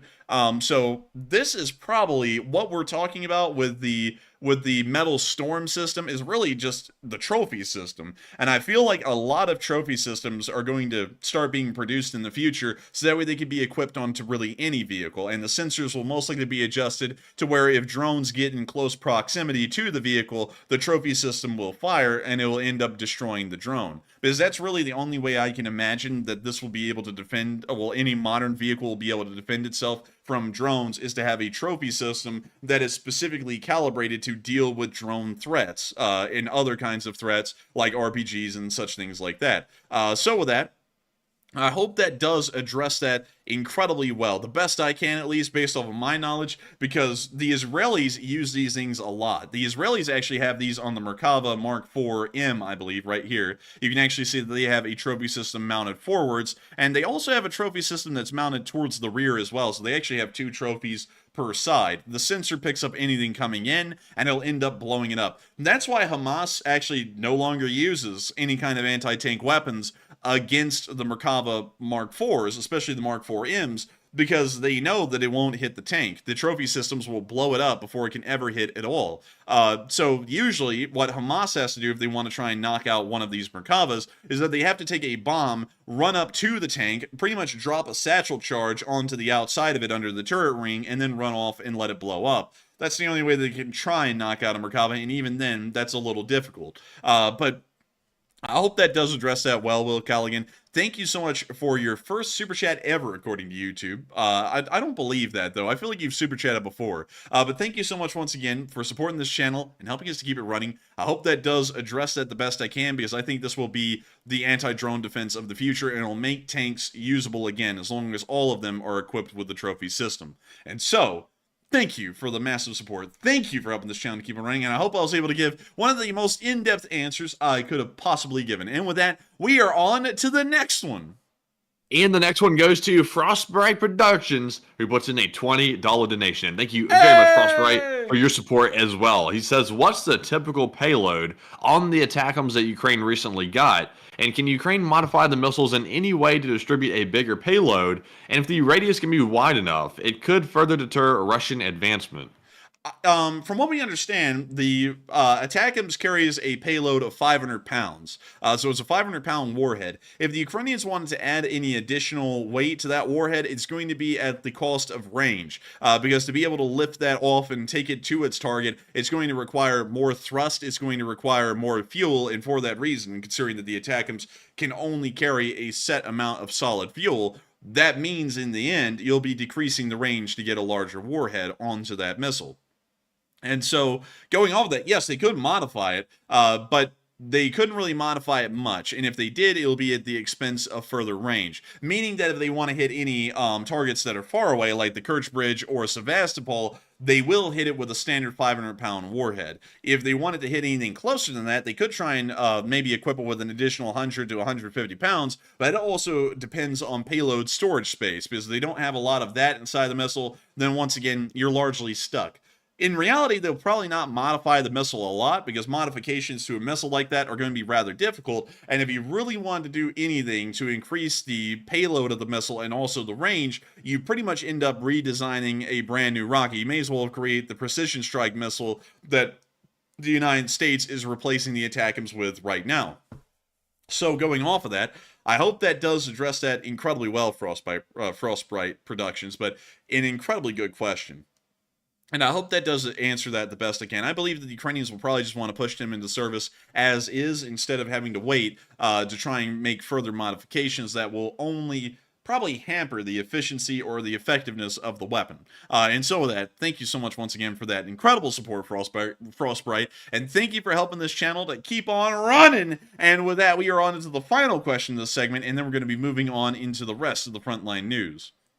All right, and this one goes to Michael, who puts in a $20 donation. And thank you, Michael, as well. Hey! He says, thanks for the hard work, and Slav Ukraine from Quebec, Canada. And thank you for the support all the way from Quebec, Canada. Incredible stuff. And I love to hear that you're from, Quebec, the province. I don't know if you're from Quebec City, but that would still be cool if you were, because they have this really neat fort, I think, around here somewhere. Where the hell is it? Because I remember it was somewhere around here. Is it on the other side of the river? Huh, maybe it's further up. I have no idea where this is anymore, because I remember there was a fort around Quebec City, but I can't find... Oh, here we go. The Citadel of Quebec, right there. There's the fort I was talking about. But beyond that, Quebec. Do you think they sell hot dogs in Quebec? Do you think they set up carts on the side of the road and go, oh, man, Oh man, when I look at Palace, or when I look at Place Royale, I read it as Place Royale. Oh man, when I see the Museum of Civilization, all I can think about is weed. Oh man. Oh, man. Oh, it's not addictive. I wish that I could get more than 500 viewers. Oh man. Oh man, you know something? It's totally not addictive. 2 days later, I'm suffering from effing withdrawals. It's like, what is it, man? Yeah, he's totally not addicted, man. I'm telling you what. Totally not addicted. Suffering from withdrawals, but totally not addicted. But with that, I hope that does address that the best I can, at least Quebec City. But thank you so much once again for wanting to support the channel and have some kind words to throw our way. We always love to know that people appreciate this channel and really enjoy it, because we put in a lot of effort into the channel and trying to get the news out, make it interesting and informative and entertaining. And I hope that we were able to do that at least so far tonight, because we still have a decent amount of news to cover. But still, thank you greatly once again for being here with us tonight, supporting this channel and helping us to keep this thing running.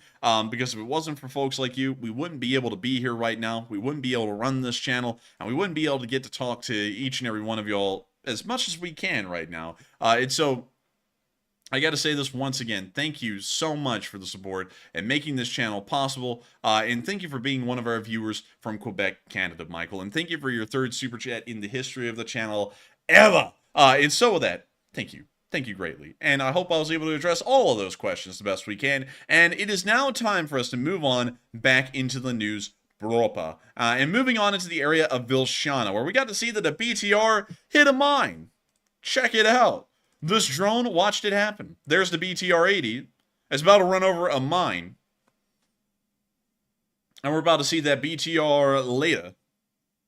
Poof, and there it goes, right there, running over a TM-62 anti-tank mine, which ends up doing devastating damage to a normal armored personnel carrier.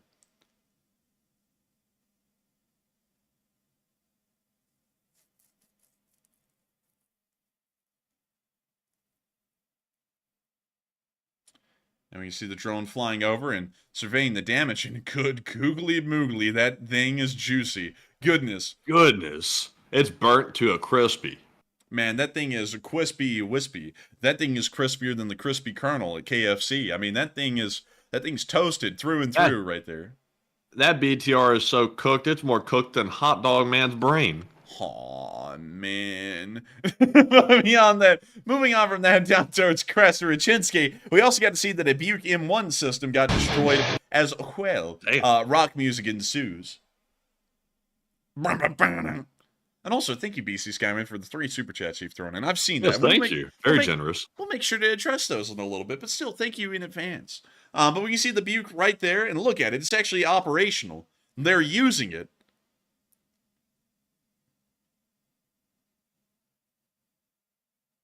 Oh, and dead on the nail. Blowing the thing up immediately. That thing be out of here. It's like a home run from Babe Ruth. It's out of here. Out of this park. And they even put a little red X over it. Look at that.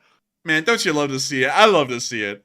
But with that, that's the end of that clip. And we're moving on into our next one in the Crimea forest. Because we got to see that the Ukrainians are so happy that the United States has passed support forward to them that they started playing the U.S. anthem in the middle of the Crimea forest. And I'll just play it for y'all. It's nice. I don't think we'll be copyrighted for it because it's just a part of the video, and of course that is under fair use, right? We're just showing what's happening out there, the ambience of things. But if the stream does have ads running on it tomorrow, if y'all watch it, y'all will know why. Also, really quickly, in an explanation about something with the streams, I have noticed that apparently somehow our comments look like they're almost completely turned off after the stream, because we're only getting like 20 comments nowadays on the streams over the past 2 days.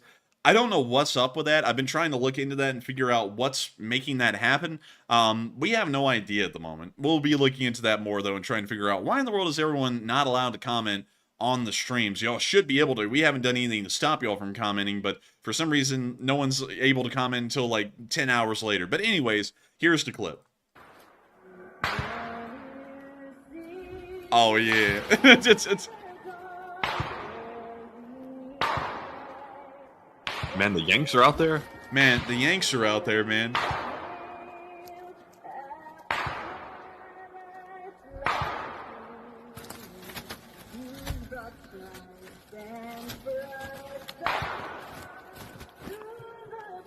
Man, they're just busting a little caps out there.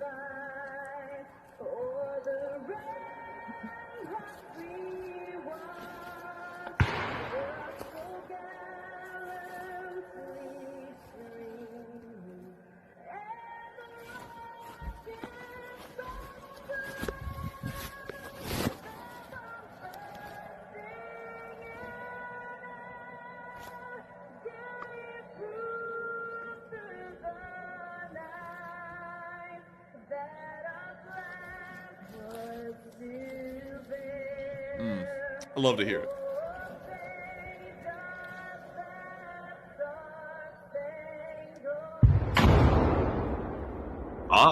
Oh. They're getting a little angry there at the end. Fucking take that. Fuck you, Putin. All right, that didn't sound like Ukrainian. It's actually the Yanks.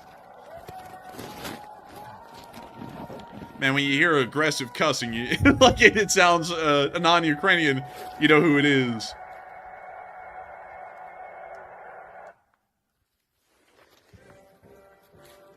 And then starts playing the whole soundtrack. Man, they playing the whole American soundtrack out here, man. It's the 7-hour YouTube video of American military marches, most likely. But that's the end of the clip. We love to see that the patriotism continues to flow even in the fields of Ukraine. But moving on from that and into our next clip near to Vergno Kamyanka, we also got to see a brand new house on the move. They called it the Iron Turtle. We call it the House here on this channel. Here's the clip. These are actually getting a lot more common over just the past day or two. Oh, dang, dude. Did you see that gear shift, dude? Everyone just got a quick millisecond of whiplash right there. Look at this. That's oh, my goodness. You know how heavy that thing must be? Like, it's crazy heavy.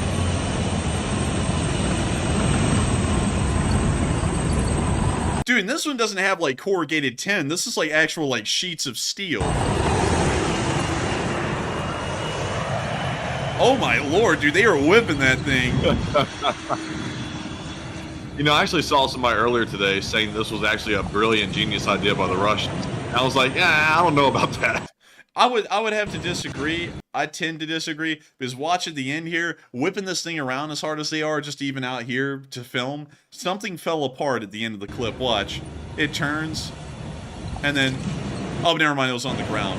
I thought it was coming out of like, the cage. I was like, ooh. But that's the end of that clip, and it's another house, spelled H-A-U-S. But this is something else, and there's a lot of videos of them today. Just, you know, like, hold on to your seats. There's a lot of them. But moving on down to the area around Berkivka, we got to see that some Russian Su-25s were operating in the area today, and a Russian drone almost ended up getting hit unintentionally by these Su-25s.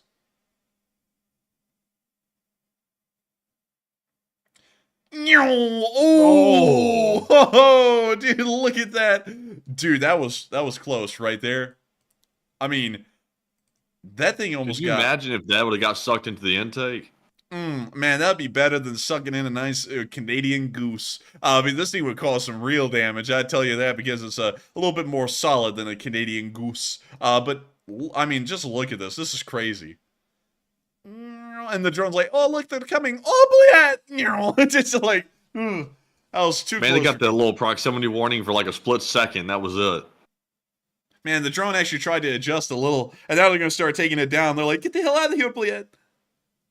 Someone said that CGI. Let's see that again. That ain't no CGI. You see them popping flares and everything and then turning in? No, that ain't no CGI. No, I don't think that's CGI. If it is, it's fooling me pretty good. That ain't no CGI at all. Nah. But with that, that's the end of that clip. Very interesting, you see. And moving on from that clip, y'all, I have to say this really quickly. All right? We're not like other channels that show DCS world footage and say it's real. And we're also not like other channels that get fake videos that were edited to hell and back and then say they're real. I have a good eye to spot what's fake and what's real. And this is real. And I'll also show why, again, here really quickly. You can actually see the actual, I guess you could say, vortex made by the engine's exhaust right there as it flies over. That is 100% an Su-25. It's not CGI. Also, the flares in the distance lead me to believe, once again, that this is real footage. Well, somebody did make a good point, though. They said, where's the jet wash? Because that jet basically had their nozzles pointing right at the drone. And that is true. The drone really didn't get knocked around any. And you'd think that kind of force would probably knock the drone out of its, probably, like, flight, you would think. But I didn't see that. Well, I mean, maybe. But I would have to believe this thing is real for now. I'm telling you what, I think it's real. Because, look, here they come. Look at this. I mean, it seems real to me, because if you notice when the plane flies right over it, the drone does, like, shimmer a little bit. It will really, like, shimmy a little bit. Watch. See? It, like, the camera moved a good bit. You know, I think I'm switching over to the CGI side of things now that I'm looking at it again. It looks a little too weird.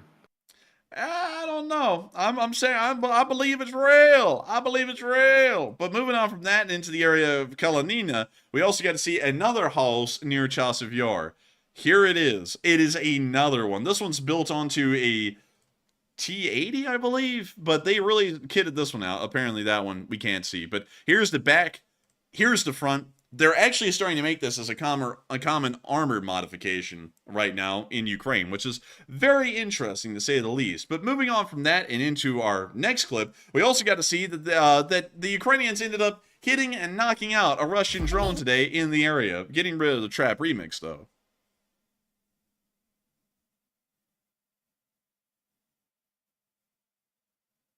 Boom. And there goes the drone. And there it is on the ground, laying out dead. That's nice to see. But with that, it's nice to see the Ukrainians are doing their thing, but it appears that the Russians are also getting an even exchange today as they dropped a net onto a Ukrainian drone. Here's the Russian drone. They dropped a net onto the Ukrainian one and took it down. So it's just like the Wild West out there right now over the skies of Bakhmut for the large part, is everyone's taking out each other's drones in large numbers. Mavic on Mavic violence. We also got to see that the Ukrainians were hitting a decent amount of Russian armed forces on the ground in the area as well. Here's the clip. And we're going to be muting that because we got that trap. You know what I mean?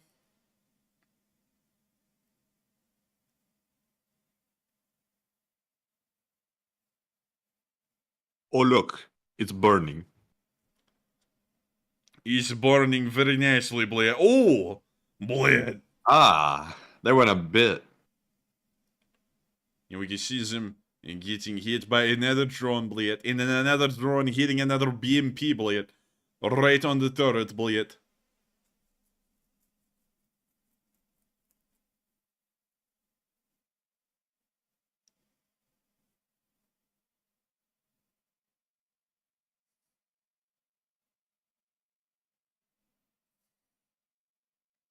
And with it, that is end of clip. Very neat to see. And with it, we're now moving on from this clip and on out to the Bakhmut area, because while there was a lot of action today, that was all we had to show. Moving on from that and down into the area of Donetsk, we get to see another house.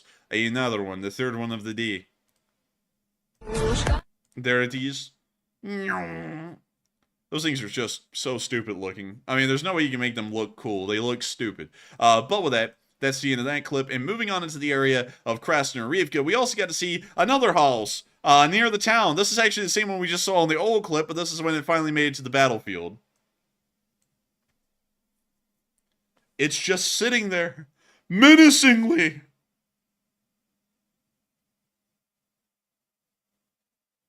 A Russian house, blood. It looks like an old rusty barn. Look, an old Soviet piece of shit. Oh man, look at him.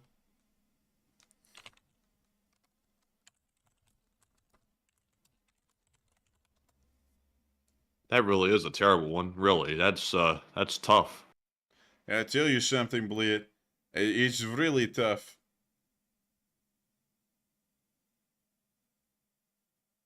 Someone said, I mean, it's not destroyed. Well, that's true. It's not destroyed, but it's basically close to. I mean, look at that. It looks like junk. It's pretty much been disabled in the fields, and they abandoned it for that reason.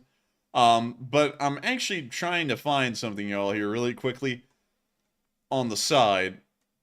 Let me look around a little bit. I'll see if I can find something for this. Let's see here.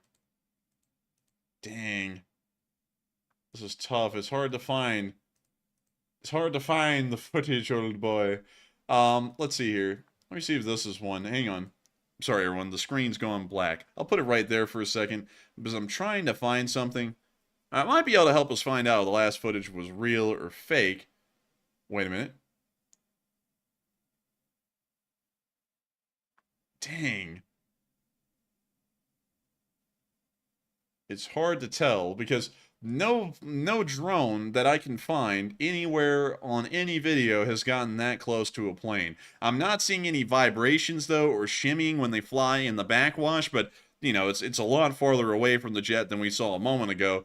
So it would be really tough to see whether it is real or fake, but I would have to say I'm still leaning more towards the camp. It was probably real, at least to me. I believe it was real because, like Word Guy said in the chat, why in the world would they make up that video? I mean, there's really no incentive. It's not like, wow, look how cool we are. You know, it was just a video, and we have seen them get kind of close to the drones before. But moving on from that, and on to the next clip, we also got to see them taking out Russian forces.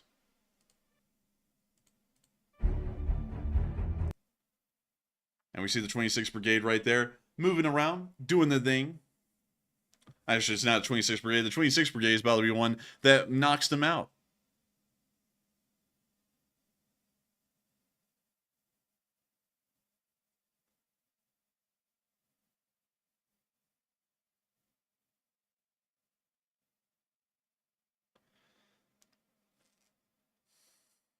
And this one actually has a tree stuck on it. A nice, beautiful feature. It's almost like a furniture. Oh, look, an old Soviet furniture. And look at that eagle popping in with a long neck. Man, that eagle's going, squaw! Dude, that eagle looks like it's about to deliver my mail. Hey, call him USPS because he'd be losing everything. I'd be damned. Like 8 to 9 flags, I think, were lost in the postal service, which was sad because we have to replace them. But, anyways, let's see. You see here the drone flying over.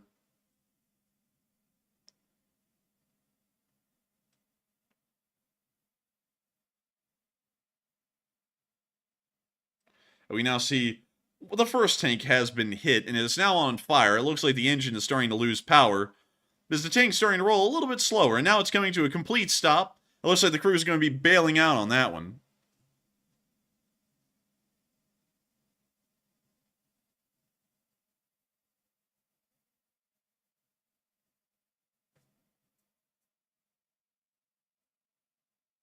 And we now see the other tank leaving the field. And we now see this drone coming in, maybe to finish off the second tank that it looks like it will, that's leaving the field. So here comes the drone, and it's going down towards the tank. It's kind of taking a little bit of a shaky path in, but it's just making sure to line up just right.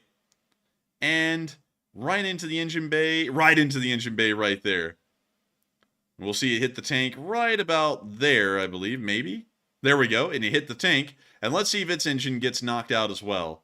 There's a lot of smoke coming from the engine bay, showing that it has been critically hit, and the engine will most likely be losing power. The engine has now lost power, and the tank has been disabled.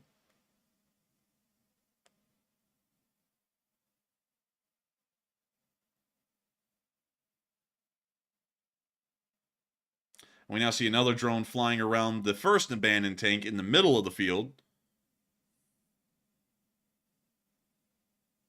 And the boom! Very nice. We now see the next drone flying around.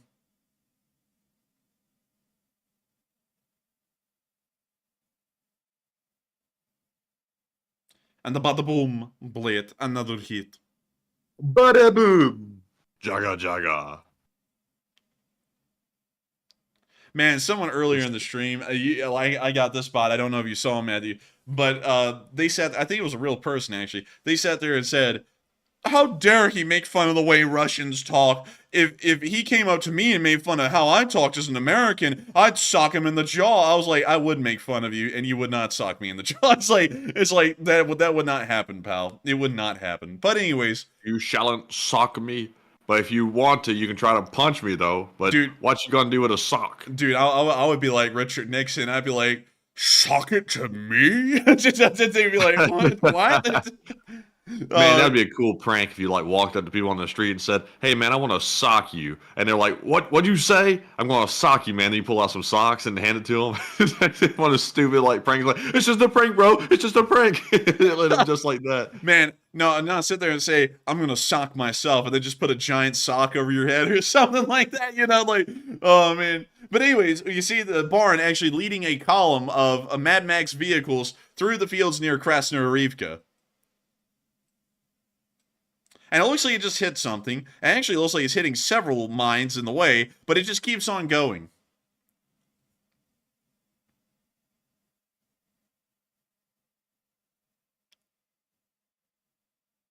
Oh, and now it looks like the barn is no longer leading the way. It looks like a tank with a cope cage is, but they're continuing to advance. Oh, it looks like one of them may have just got hit by a mine.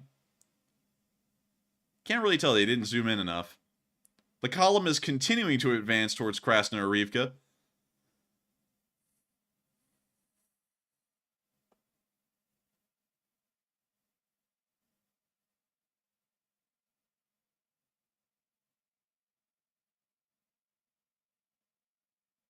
And when you see the vehicles moving in, when you see artillery hitting everywhere at the exact same time.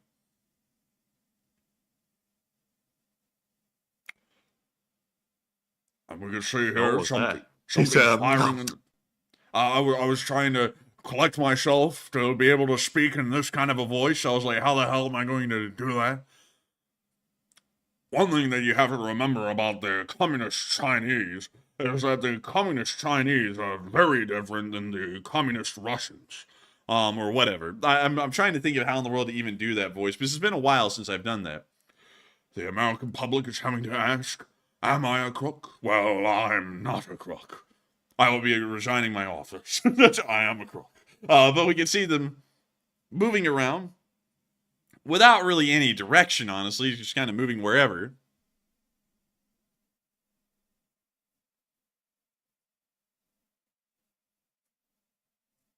And a bada boom. Another explosion, blade. Oh, a big one right there, blade. Oh, blade.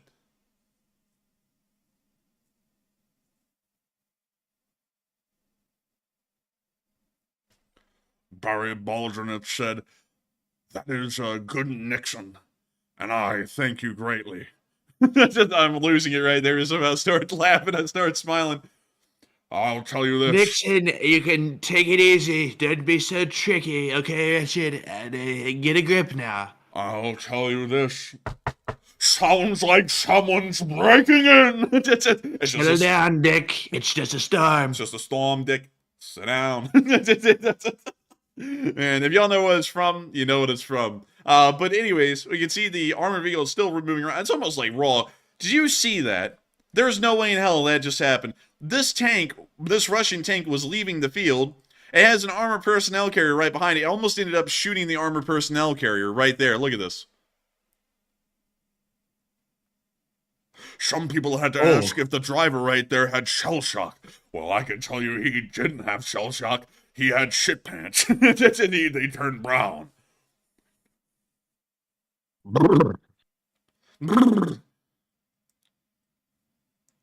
That's why you should vote for me as president in 2040. But beyond that, we can see the tanks continuing to move around. We don't really have an idea of what they're doing right now because the video quality is so poor, we can't see if troops are dismounting. And we also can't tell what armored vehicles are what, but we can now see them leaving. It looks like one of the MTLBs just got hit by something. Matthew, did you see that request for you to do a spit? Oh, wait a minute, did they just run into each other right there? Oh, they did! Oh my lord, dude, that was a solid hit right there. Look at this. That is pretty solid, but if only they had a little bit more intelligence, maybe they would smash the back of this tank. I'll tell you this. Watching these vehicles move around on the field really makes me think that we should stay in Vietnam. I think we should pull out of Vietnam because Kissinger said no. One thing that's for certain, you can always count on Kissinger. He actually had some high faith in Kissinger. But anyways, moving on from that, we can now see that the columns come to a stop in another part of the village. Russians are running around. Also, they're climbing onto the MTLB.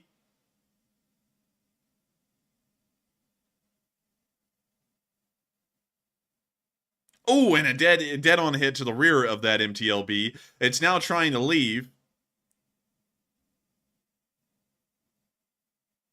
You need to leave. You need to leave. Oh, look at that. Is that a horse? That is a horse. Oh, man. Oh, that they're is a pulling horse. it It's away. chasing another one. I thought it was chasing it. I was about to say, damn, that thing is hauling ass in the back of that tank.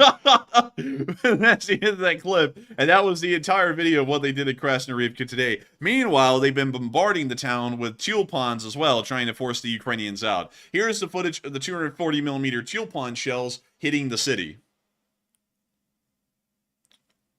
You can see the multiple impacts of the tulpans throughout the entirety of the city, once again showing that it's being completely destroyed by Russian fire, like many other cities before. We have to contain the Russians where they're at, and we have to seek a settled agreement with the Chinese. I don't think that's not my actual opinion. By the way, I don't really like the Chinese too much. But we can see them slamming the city.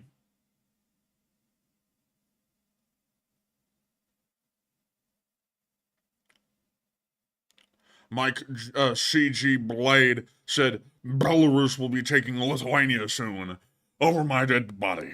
But moving on from that and on into our next bit of news, a little bit out of the area of Krasnoyarsk and down towards Krasnopolyana, we got to see that Ukraine hit a Russian command post today and staging area. They put a nice little edit over this.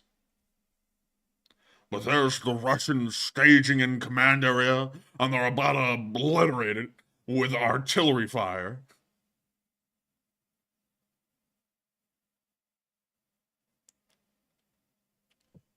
And some people are saying that this is as good as David Attenborough, and I would have to say that in my honest opinion, it's a lot easier to do. Keith said we're not comedians. That's right, we're news reporters. I don't even know where in the world you got that from. Keith, this is war. This is not funny. Look, this is some real stuff going on in these videos right here. I wouldn't laugh at that. I wouldn't laugh at that either. And how dare you, Keith, even think that this is something that could be comical at any degree? That is absolutely bashedly terrible of you, 100%. Moving on from the area of that and into Wheelapole, we also got to see the 77th hitting Russian forces in this area as well. I think I don't know. Is that some funk? It's something along those lines. I thought Funk was the dictator of Cambodia. That's why I ordered the invasion of Cambodia. But we can see the drone flying into the rear of the tank right there, although the footage was really grainy. And I have a feeling we're about to see a critical detonation right here. And there we go. Critical detonation. The tank is gone.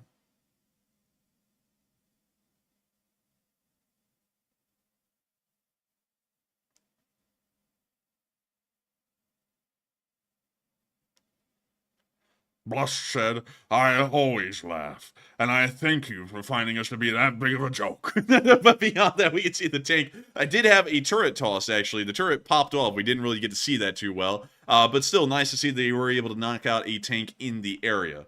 With that, it is time for us to move on from the area of the Southern Front, because that's all we got from the area today, and time for us to move on up to Kyiv to cover the speech from President Volodymyr Zelenskyy here on day 792 of the war. And so, without further ado, here is the speech. Speech. Здоров'я, шановні українці, українки. Головне за цей день – ставка. Комплексні питання захисту і не лише енергетики, але й усієї інфраструктури життя. Соціальні об'єкти, зв'язок – все те, що підтримує нормальність життя в містах і громадах. ППО, РЕП, необхідні інженерні рішення та будівництва.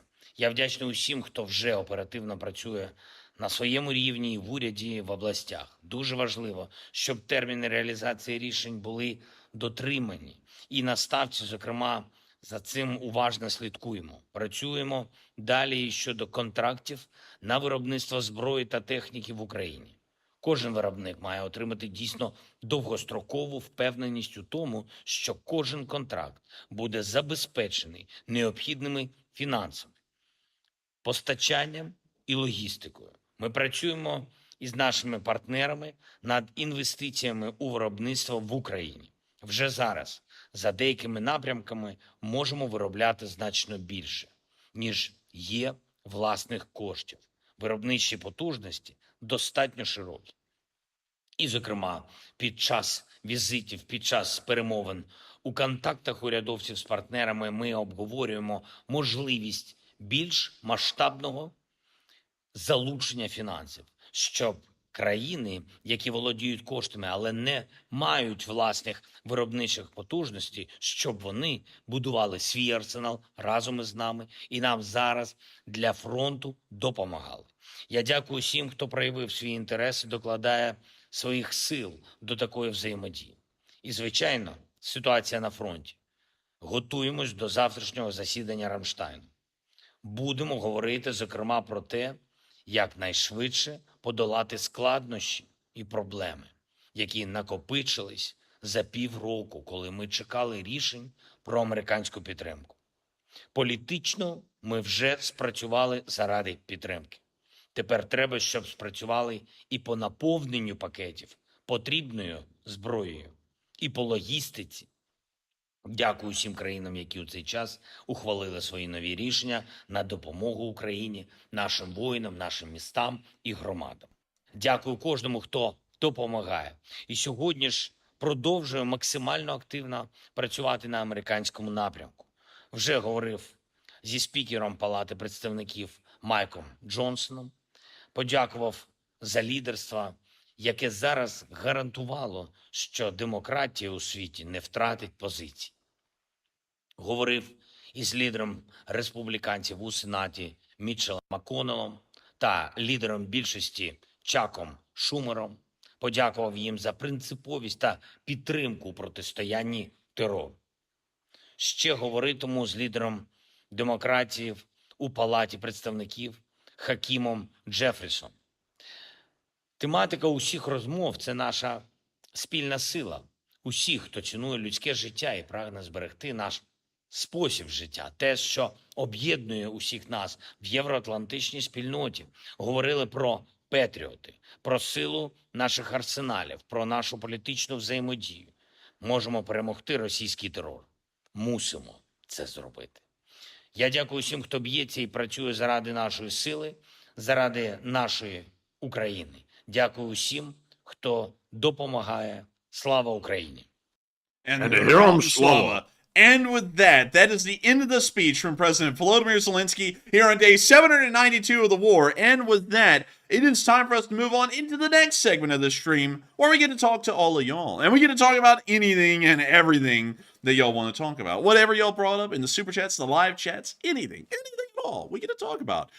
Someone will come in here, though, and say, oh, where's the news? And then we'll get rid of them. But beyond that, it is now the end of the news. It's the beginning of the next segment, which is incredibly fun in its own. And so, with that, what do we got, Matthew?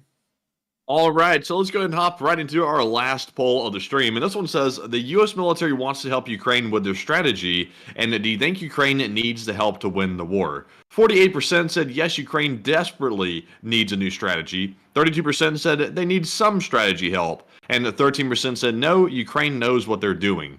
And one thing that I have noticed throughout the war is Ukraine has fought very valiantly, and especially their soldiers. They fought very heroically as well. But one thing Ukraine is somewhat hesitant to do is follow U.S. advice to a T. They've always sort of rebuffed it and sort of taken a back seat to it and gone with their own methods. And I think it's about time at this phase in the war for Ukraine to basically commit 100% to following Western strategy. Since we are providing them with so much equipment, I think the U.S. knows how they need to fight this war to win, and Ukraine probably would be wise to listen at this point. So I'm with the 48%. I think Ukraine desperately needs the U.S. strategy, and they should listen. But Enforcer, what say you? I think the Ukraine certainly needs that strategy, because we saw that during the last summer, they ditched the American doctrinal strategy and they went with the old Soviet philosophy, which did not work at all. It looks like they got a lot more progress working off of the U.S. strategy than they did the Soviet doctrine, and I would have to largely say that they need to listen to American strategists and make sure to make their decisions based off of that. It'll probably help them out massively in the long run, helping to defeat the Russians on the battlefield and at the home front, and that is something that is invaluable as a resource to the Ukrainians at this point. And so with that, I hope that does address that the best I can, at least in my opinion. And with that, we are back, I believe, into the questions. And so, Matthew, what do we got? So jumping back into the questions, we have a $75 donation from BC Skyman, the channel legend. And he does not leave a comment on these. But thank you very much, BC, for that massive support. And you are the largest supporter of the night thus far tonight. And a huge shout out to you for that, once again, for helping to keep our work running. And Enforcer, what say you? And thank you for the $80 of super chats that you've thrown in tonight, BC Skyman. Each of them without a comment, but each of them massively helps out this channel to keep running. And we got to thank you greatly for being here with us tonight, supporting this channel and helping us to keep this thing running. Because BC Skyman, you've been supporting this channel massively and have really been able to help make this thing possible. I got to extend a huge thanks to you for being a channel legend and old guard and just always being here and always helping out this channel, because if it wasn't for you, we wouldn't have been able to be here today. And so with that, thank you so much once again. I hope that does address that well. And with that, we are on to the next one. All right, and our next one goes to Colin McMenemy, who puts in a $50 donation. Thank you very much, Colin, for your massive support as well. He says, you ridiculed Russian conventional strike capabilities versus NATO air defense in this stream, but said a nuke exchange would be the end of everything in the last. Are there differences in the delivery systems used for the nukes that warrant greater concern? Yes, Colin McMenemy. Wait a minute. Colin McMenemy. McMenemy. Okay, sorry. For some reason, the last name was really hard for me to pronounce, but it's McMenemy. But very good question, Colin. And that is true. There is a completely different way that the weapon systems are delivered. Air defense would largely be able to take care of a decent amount of the tactical nuclear weapons that could be launched by the Russian Federation, but some of them would still make it through. And even if a few of them did make it through, the damage that they would cause would be tremendous. It would actually be it would be devastating even if a few of them made it through, because they would most likely hit larger army groups and end up devastating them, completely knocking out their logistics supply lines, completely decimating a large amount of supplies, a large amount of the combat forces. It would be bad. It would be pretty tough. But the thing is that whether they end up winning the tactical nuclear exchange or not, the issue is that they most likely inevitably move on down a really like a dead set path to intercontinental ballistic missiles. And intercontinental ballistic missiles re-enter the atmosphere because they actually go into a suborbital trajectory when they're fired. They're fired from Russia. They actually gain a large amount of altitude. I believe they go into almost the area of low Earth orbit, and then they come back down across the Arctic into the United States, and they start impacting targets here. And when they re-enter the atmosphere and they hit their targets, they're going at a speed close to, if I'm not mistaken, about Mach 20. And there is nothing in the world that has been designed at this point, anywhere in the world, or even anything that can get close, that could be fired and shoot down an intercontinental ballistic missile that has re-entered the atmosphere over the United States, going about Mach 20 to Mach 25. There would be nothing that could stop that missile from hitting its target at that point. And so that's why, on that level, the Russians would be beat. On the air defense, they would be beating the conventional war. They'd most likely lose in the tactical nuclear exchange as well. But in the intercontinental ballistic missile exchange, it would be a level footing. The Russians and the United States are on that level footing because neither of them have any kind of countermeasures to be able to shoot down those incoming intercontinental ballistic missiles.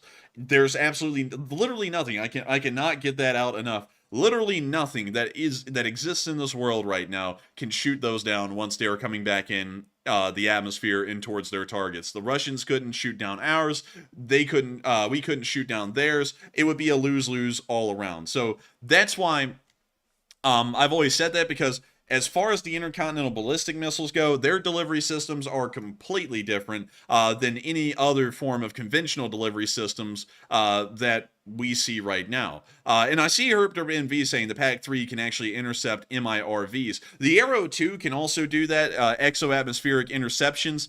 But the thing is that I'm not really sure if that would be entirely successful. Because it's moving at such a speed, it would be really hard for a Patriot to even be able to do anything. Because a Patriot missile, even at its highest speed, compared to how fast the ICBM is re-entering the atmosphere, I mean, hell, those things would be going. It would be like they were like standing still compared to an MIRV that was re-entering the atmosphere. So that's kind of what I know. Like, anyone can correct me if I'm wrong with that, because I could be wrong. But beyond that, I hope that does address that incredibly well, Colin McMenemy. And thank you so much once again for the incredible 50-pound support. Thank you for being one of our viewers from the United Kingdom and throwing in a very interesting question, because that's why there is a difference in between ICBMs, tactical nuclear weapons, and conventional weapons as well. Also, tactical nuclear weapons will always be delivered through conventional means. They'll either be dropped by aircraft as a dumb bomb, or they would be fired off of a missile like the Iskander, the Kinzhal, or the Zircon, which are all conventional missiles of a sort. But with that, thank you so much once again for the massive support, and I hope I was able to give due diligence in answering that question. And with that, we are on to the next one.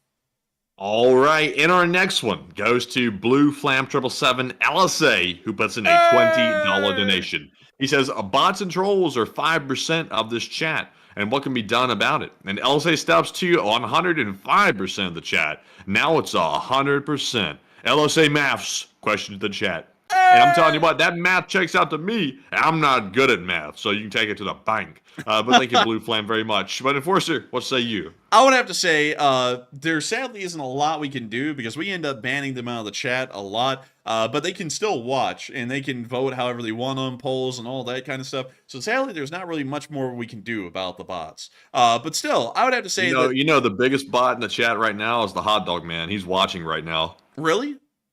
Yeah, I'm laying money on it. Hot Dog Man is watching right now. Oh, I thought... He's over there. He's looking at the real man. He's looking at the real man news. He's thinking, "Oh man, how come I can't do it like that? Oh man." Smoke a bowl. That'll make you feel better. You know, I'm curious. I'm actually really curious. Hang on. Let me go check some. Yeah. Ugh.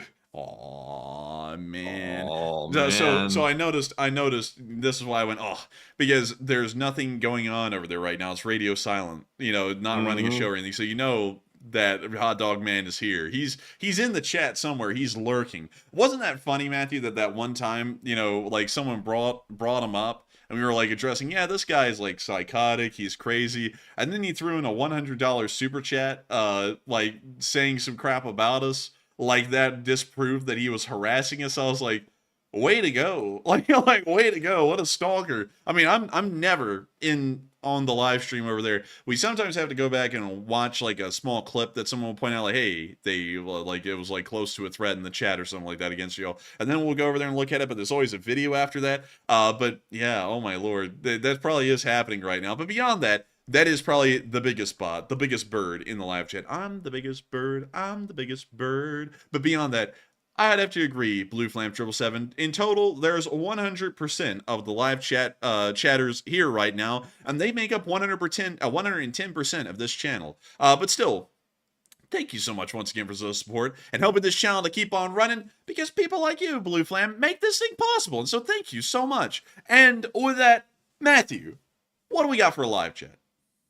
So the live chat question goes to, let's see here, Quantum Fighter, who says, do we have any number on how many Ukrainian fighting age men is in Europe? Ukrainian fighting age men. We don't actually have an exact number. We know there's 200,000 of them in Poland, but we don't know how many of them are in Germany, the Czech Republic, Switzerland, and inside of the other European countries as well. So sadly, we don't know. We know it's bigger than 200,000 at the moment, but we don't know how many there are across all countries. And so with that, I hope that does address that the best I can. And thank you so much once again for sponsoring that live chat, Blue Flame 777, and helping this channel to keep on running. And with that, we are on to the next one. And the next one goes to Babylonian, who puts in a $14 donation and says, support. Enough said. And enough said. And thank you for the support, Babylonian, and helping this channel to keep on rolling, because support does help us to make this thing possible day in and day out. And we got to thank all the viewers who are always helping this channel to keep on running with their support, because if it wasn't for folks like y'all, we wouldn't be able to be on air and keeping this thing rolling. And so thank you so much once again, Babylonian. And with that, we are on to the next one. And on to our next one here, we have a 10 from Uncovered Cube, who puts in that 10, like I said, and says, LSA. And LSA, baby! And I gotta say, thank you so much for the support. Thank you for being a part of the Lee Spring Army, and thank you for helping this channel to keep on running. Because folks like you help the Lee Spring Army flag to continue to fly high and keep us running. And of course, you help us to do what we want to do here on air, because we just had someone just randomly come in the live chat and say that the Richard Nixon impressions are going to stop right here. And you know, I'd get it. Some people don't like voice impressions. Some other people really do. But one thing that is unacceptable on this channel is people trying to force us to do something. Whether it is to do something or stop doing something. We are who we are. The show is what it is. You either enjoy it or you don't. People who enjoy it, they get to hit the like button. They get to do everything they want. And they get to throw on super chats. The people who don't like it, well, they can always find another channel. There are hundreds of channels out there who cover the Ukraine war news. It's just that none of them have the Lee Spring Army. And, you know, to be quite honest, if this channel isn't for you, it is okay. There are so many options for you out there. The world is your oyster. But I hope that does address that the best I can, because support like yours helps us to be able to do what we want on this channel. And if it wasn't for folks like you, we wouldn't be able to make this thing possible. And so with that, we are on to the next one.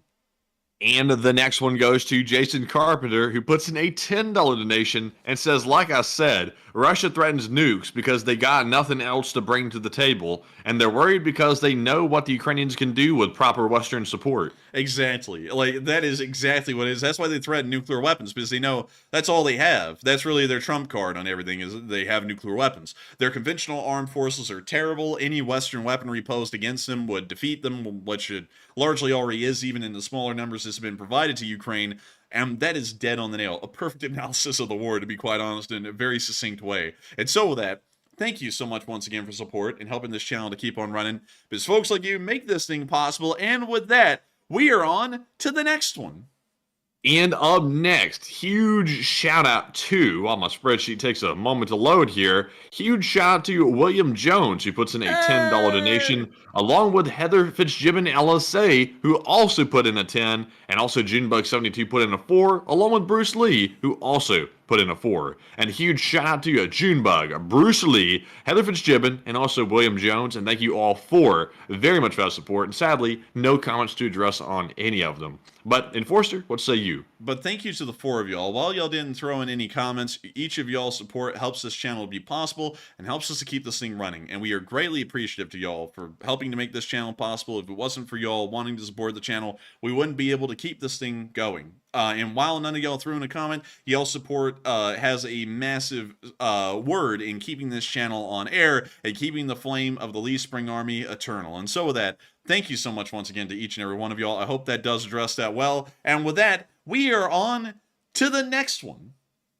And the next one goes to Larry Morrill, who puts in a 10. He says, remember Spike, Butch's pup, Sign My Rocket was awesome. And I have to say, I think I remember that little pup. And also, Sign My Rocket is pretty cool. They did that artillery shell in our intro for free for us, just because they watched the channel and they really enjoyed it. And I gotta say, it's really cool that they did that for us. It was a massive tribute, and we thank them greatly for that. And it always reminds us that there's a decent amount of Ukrainian soldiers who watch this channel and really find it to be worthwhile, and we're always happy to hear that and always happy to see that as well. And so with that, thank you so much once again. I hope that does address that well. And with that, we are on to the next one. And our next one goes to Carrie Ann LSA, who puts in a 5 and says, I finally sent our flag pick in today, and now on to the mugs, and LSA for life. LSA for life! And thank you for getting a flag, and I cannot wait to see the picture. I personally haven't seen the picture yet. I think Matthew may have, but I cannot wait to see it, because we are going to eventually make a collage of all of the pictures put together that we've gotten and show them off for the world to see. All of the flags of the Lee Spring Army flying around the globe, truly, literally around the globe. And so with that, I hope that does address that well. And thank you so much once again, Carrie Ann, LSA, first LSA couple, for the support. And thank you all for getting a flag as well. And with that, we are on to the next one. All right, and the next one, excuse me, goes to S. Langston, who puts in a 5 and says, another thing you got to keep in mind with the Abrams tank, you have to know how much of a difference is make versus how much is taken to run. And that is true. That is something you have to take into consideration. But largely for the Ukrainians, they don't have to worry about how much it took to make, because they're just getting the end result decades later, which is a running Abrams. So they only have to worry about how many of them are they going to be getting from America in the future, and do they want to consider the possibility of losing those or not. And that, I think, is what led them to pull it off the line, instead of what they said, which was, it could get hit and blown up by a drone, because it's like every tank can. That's nothing new. Any tank can be hit by a drone and knocked out from one. Plenty of Leopard 2s have been knocked out. I don't see them saying that about the Leopard 2, or the Challenger for that matter. Only one of those have been lost, but there's less Challengers in Ukraine than there are Abrams or Leopards. And so with that, thank you so much once again for support. I hope that does address that the best I can. And with that, we are on to the next one. And the next one goes to Jason Curling, who puts in a 5 and says, have been following civil war in Burma. I have been following the civil war in Burma a little bit. I always see the little firefight videos in between the military junta and the rebel faction, but I don't really know a lot about the ongoing civil war there. But it's been something that's kind of been happening for a little bit. There's like an autonomous region in Burma, and I know that a lot of people call it Myanmar. In my mind, it's Burma because when I was growing up as a kid, they taught it to us as Burma, and then it changed to Myanmar, I believe, later. So I always call it Burma.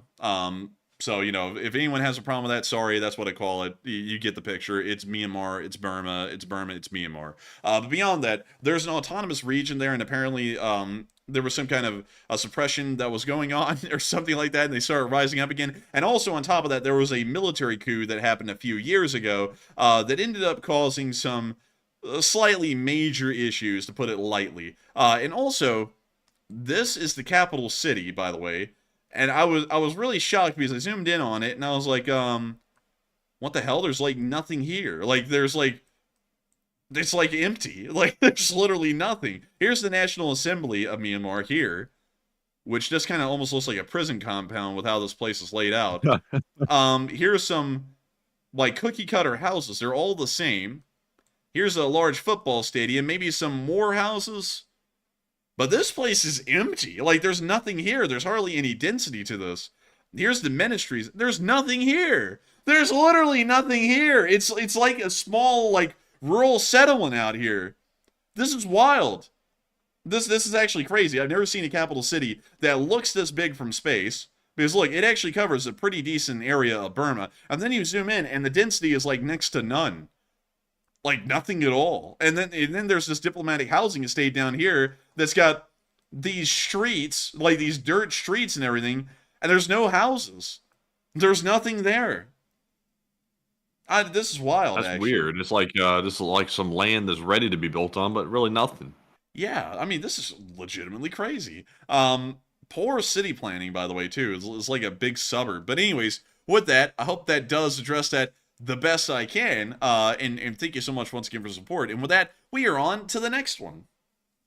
And also, I saw Ing X say in the live chat, "What's our Twitter? It's the Enforcer on Twitter. Give us a follow over there and peep the Twitter." Link in the description and also, below. moving on.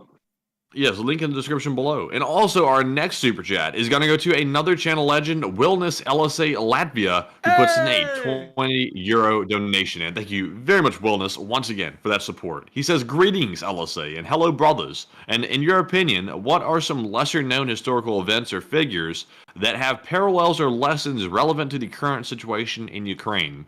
I would say that the Finnish Winter War, which really became well known because of the Ukraine War, because there were so many parallels, is a lesser known historical event that has a lot of parallels to the war in Ukraine. I would also say that the Soviet invasion of Afghanistan has a decent amount of parallels as well. I'd also say that the Polish-Soviet War of 1919, I believe, to 1921 has a decent amount of parallels as well.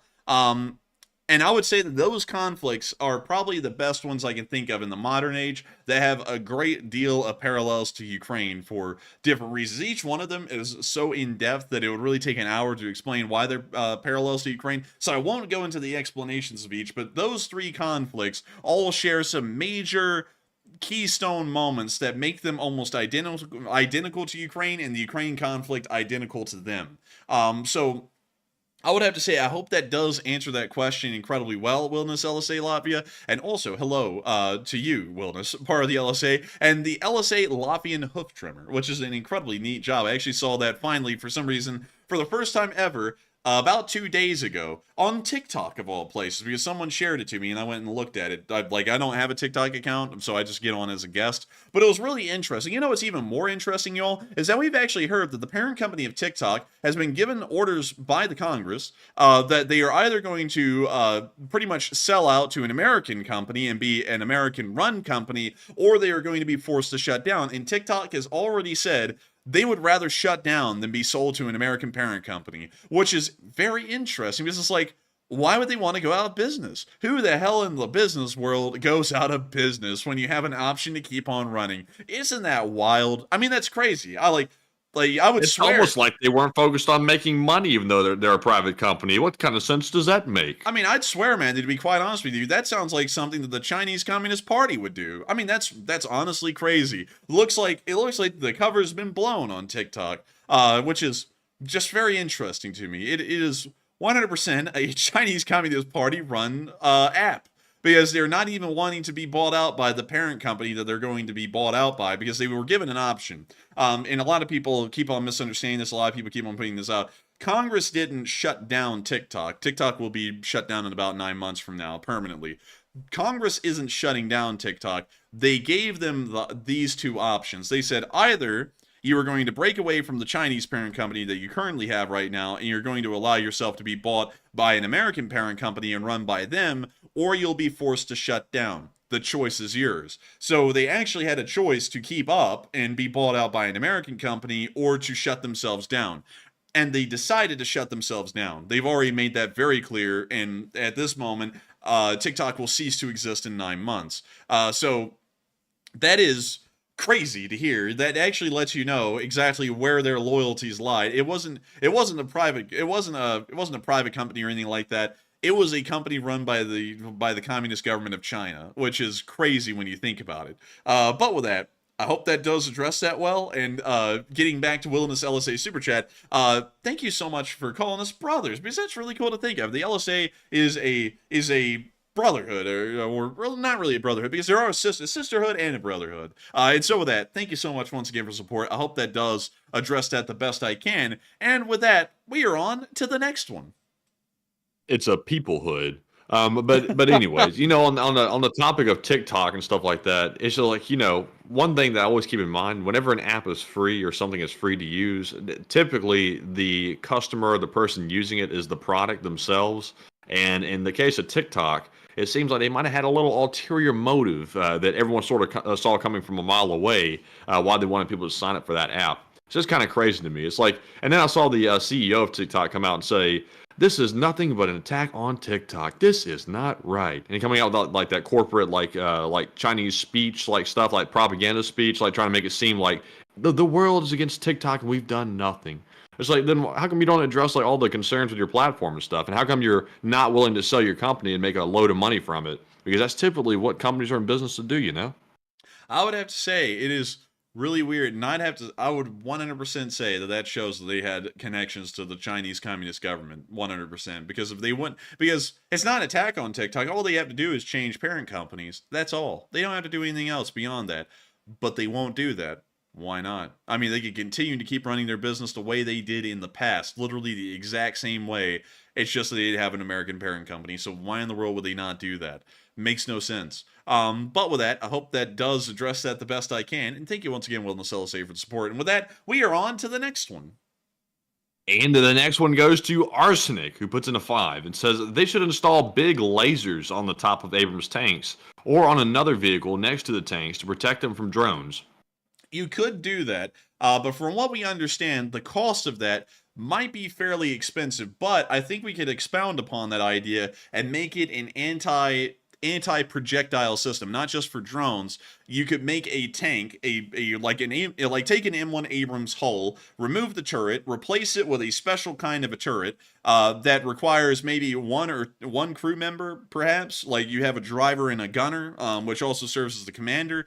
And you can create the turret to be a laser system that is able to engage drones, incoming artillery, and possibly incoming rockets as well, or missiles, that are targeting the area that it's in. So it's pretty much an area denial system for anything in the air. It can end up intercepting it and shooting it down, which would not only deal with the drone issue, that would deal a lot with the artillery issue as well, because you would be able to destroy the incoming artillery shells that would be fired by the Russians at the exact same time, as long as it wasn't getting overloaded. Maybe you can make it to where it could target 2 different targets at the same time to deal with larger numbers, but that would be a very interesting idea to see if something like that could be implemented. Hopefully someone out there in the defense industry is taking notes. But with that, I hope that does address that well. Thank you so much once again for support. Really cool idea, by the way. And with that, we are on to the next one.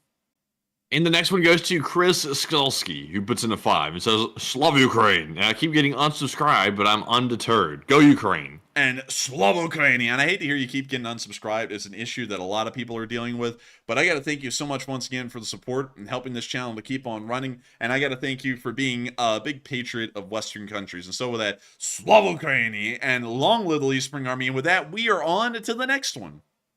And the next one goes to Herp Derp NV, who puts in a 5. It says, it's NSFW, not safe for work. And I think, but there's a spicy new video of 2 orcs trying to move a TM62 mine on the combat footage subreddit. It ends with expected results. And it did. I actually saw that video earlier today. That one orc suddenly became very spastic. But Enforcer, what say you? I would have to say I saw that too, and it was quite the sight. And like Matthew said, a little bit spastic.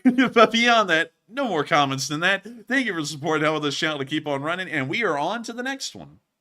The next one goes to Scott A, who puts in a 2 and says the $6 billion package won't be delivered for years. And Scott, that is simply false, I'm afraid. And I thank you for the support, Scott. But like Matthew said, that is false. We already see that the first $6 billion is going to be approved tomorrow in Ukraine, most likely within a week. And then they're probably going to be doing that at pretty regular intervals from here forward. So with that, I thank you for the support. But sadly, I believe that's incorrect. And with that, we are on to the next one. All right, and our next one goes to Chernobyl, who puts in a 2 and says, could old MiGs be turned into drones? I'm just curious. Let's see. Yes, you could. You could actually turn old MiGs into drones.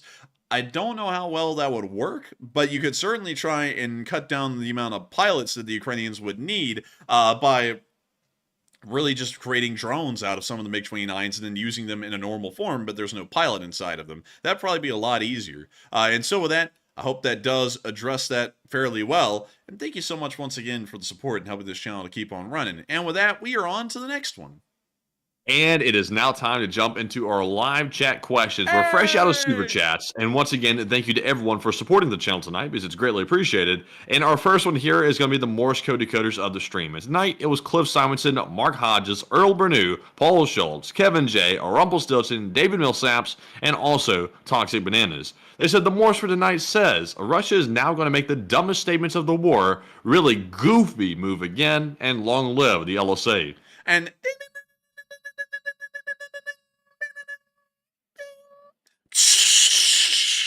that's the sound of money. And it's wonderful to hear that y'all got that Morse code message correct on the 792nd day of the war. That was the message. And I got to say that that's impressive to see that y'all are continuing to do amazing work. And so with that, thank y'all so much once again for getting that right and getting that dead on the nail. Because folks like y'all make it possible for the entirety of the Lee Spring Army to hear the Morse code message every single night. And with that, we are on into our next super chat. And we have a 2 from Arsenic once again. He says high pressure water would also work like lasers. And it could, but high pressure water, I think would take a little bit more to do than a laser. But that is a cool idea. High pressure water could do it. It's just that you would have to have a water supply, which could end up being incredibly heavy for the amount of water that may be needed at a given time. But still, with that, thank you for the support, and thank you for another interesting idea, because maybe that could be looked into a little bit. But with that, thank you so much once again, and we are on to the next one. And the next one goes to Space Cat. This is out of the live chat, by the way. They said, any new news on the 60 advisors to Ukraine? We've heard that they are possibly going to be there soon and helping them out, but we haven't really gotten a lot of news rather than the announcement that we were willing to send them over to help out Ukraine. We haven't really gotten a lot of follow-ups beyond that at the moment. And so with that, I hope we address that well, and we are on to the next one. And this one goes to American Restoration, who says, Enforcer, what do you think Russia will do when it becomes obvious that they can't go forward? Great question. If they find that they can't go forward, then they'll most likely try and wear the Ukrainians down. And the way they were planning on doing that was with airstrikes into Ukrainian territory, but then they found out that those weren't really working too well, so now they're just going to keep on grinding their forces down and hoping that eventually they wear the Ukrainians down. But even if that doesn't work, then we'll probably see that the Russian army simply can no longer really carry out the objectives that they've laid out for them, and the war will most likely come to an end. Or they will really dig in, and then the Ukrainians will probably have to try and force them out if the Russians somehow find a way to survive over years with the current conditions they're in right now. And so with that, I hope that does address that, and we are on to the next one.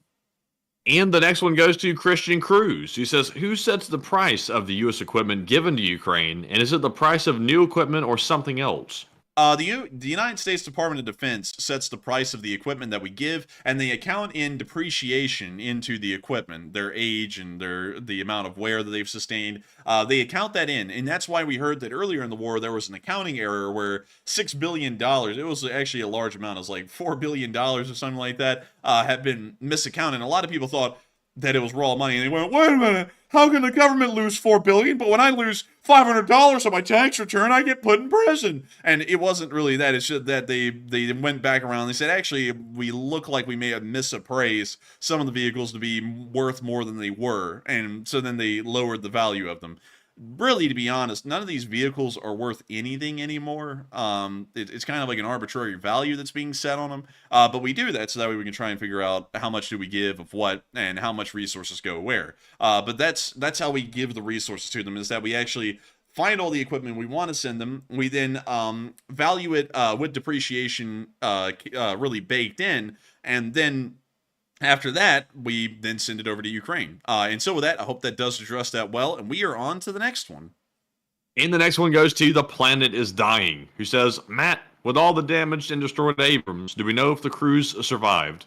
Yes, from what we understand, all of the crews of the knocked out Abrams have survived because the crew survivability of an Abrams is incredibly high. That's really what some of the major attributes of the Abrams is that it increases crew survivability, which is very important in a modern conflict. And so with that, I hope that does address that the best I can. And we are on to the next one. And this one is going to go to Avari Mandabranis, who says, when might China intervene in Siberia? Lots of scuttlebutt that China might acquire eastern Siberia if Russia loses in Ukraine. Is it feasible, and consequences? It is feasible. The Chinese could do it, but they would be threatening the existence of the Russian state, meaning that the Russians would threaten them with nuclear weapons and possibly use them against China, so that would largely stop them from taking eastern Siberia. This is something that a lot of people have been talking about for years now, since the war has begun. I don't ever believe the Chinese would do it. One, because Russia would nuke them. Two, because it would cost them more money to maintain the area than they would get out of it. And three, Russia right now is friends with China and is more than happy to give resources to China cheaply, so that way there's a paying customer, and China wouldn't want to mess up that relationship, and it's something that they're already getting a benefit out of. So I don't ever believe that the Chinese would take Eastern Russia at any point in the future, because it just wouldn't make a lot of sense for those three reasons, at least to me. But people have been saying that for years now. I just don't think they'd want to do that. They would rather take Russia as a whole and create a satellite state out of them like they currently are right now, instead of trying to annex a part of it and then lead the Russian government to most likely be hostile against the Chinese or end up nuking them. And so with that, I hope that does address that well. And also, Avari Mandabratis, great to hear a live chat question from you, because you've been around forever. And with that, we are on to the next one. All right, and our next one is going to go to Barry Woodward, who says, how many Fat Man bombs would it take to drop simultaneously in Russia to impede Putin's ability to launch? It would take probably hundreds, if not thousands, of Fat Man bombs to be able to stop the Russians from launching, because you would actually have to drop one on each silo. You would then also have to drop them on Moscow. You'd have to drop them on air bases. So it would take hundreds, if not thousands, of Fat Man bombs or nuclear bombs as a whole to be able to stop the Russians from launching any kind of a nuclear strike of any kind. And then you would also have to factor in the submarines that they have, which we don't know where they are, and you'd have to be able to destroy those as well. So in reality, a nuclear response from the Russians would be imminent. There's really no way to stop it, much like there is no way to stop a U.S. nuclear response, because that would also be imminent as well by that point. And so with that, I hope that does address that the best I can. And with that, we are on to the next one. All right, and the next one goes to Alliance Pierre, who says, Enforcers, what is this that we're hearing about the M1 Abrams being pulled from the front line to keep him out of danger? Isn't that the whole point of the tank, is to actually head into danger?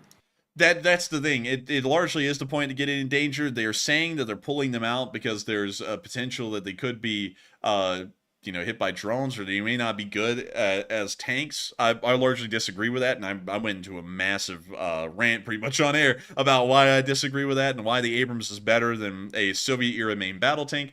But I think they're really just wanting to conserve the tank numbers, because the Abrams isn't wrong, Ukraine is wrong. That's really what I have to say, because there's no way in hell the Abrams is that bad. It did incredibly well in Iraq. It did pretty well in Afghanistan for the very small amount of times it was there. It did well. It did incredibly well in the Gulf War. It's done well everywhere that it's ever been in any conflict. So you know, and then in Iraq, well, Iraq actually had a large amount of them when they were fighting ISIS, and a decent amount of those got destroyed, but they were getting destroyed because the Iraqis were using them wrong. And that was clearly noted on a lot of films, because usually the direction that ISIS would be firing at the tank would be from behind it. And if if an enemy force, not just ISIS, is behind your tank, you've kind of done something very wrong already. And so with that, I hope that does address that the best I can. And with that, we are on to the next one.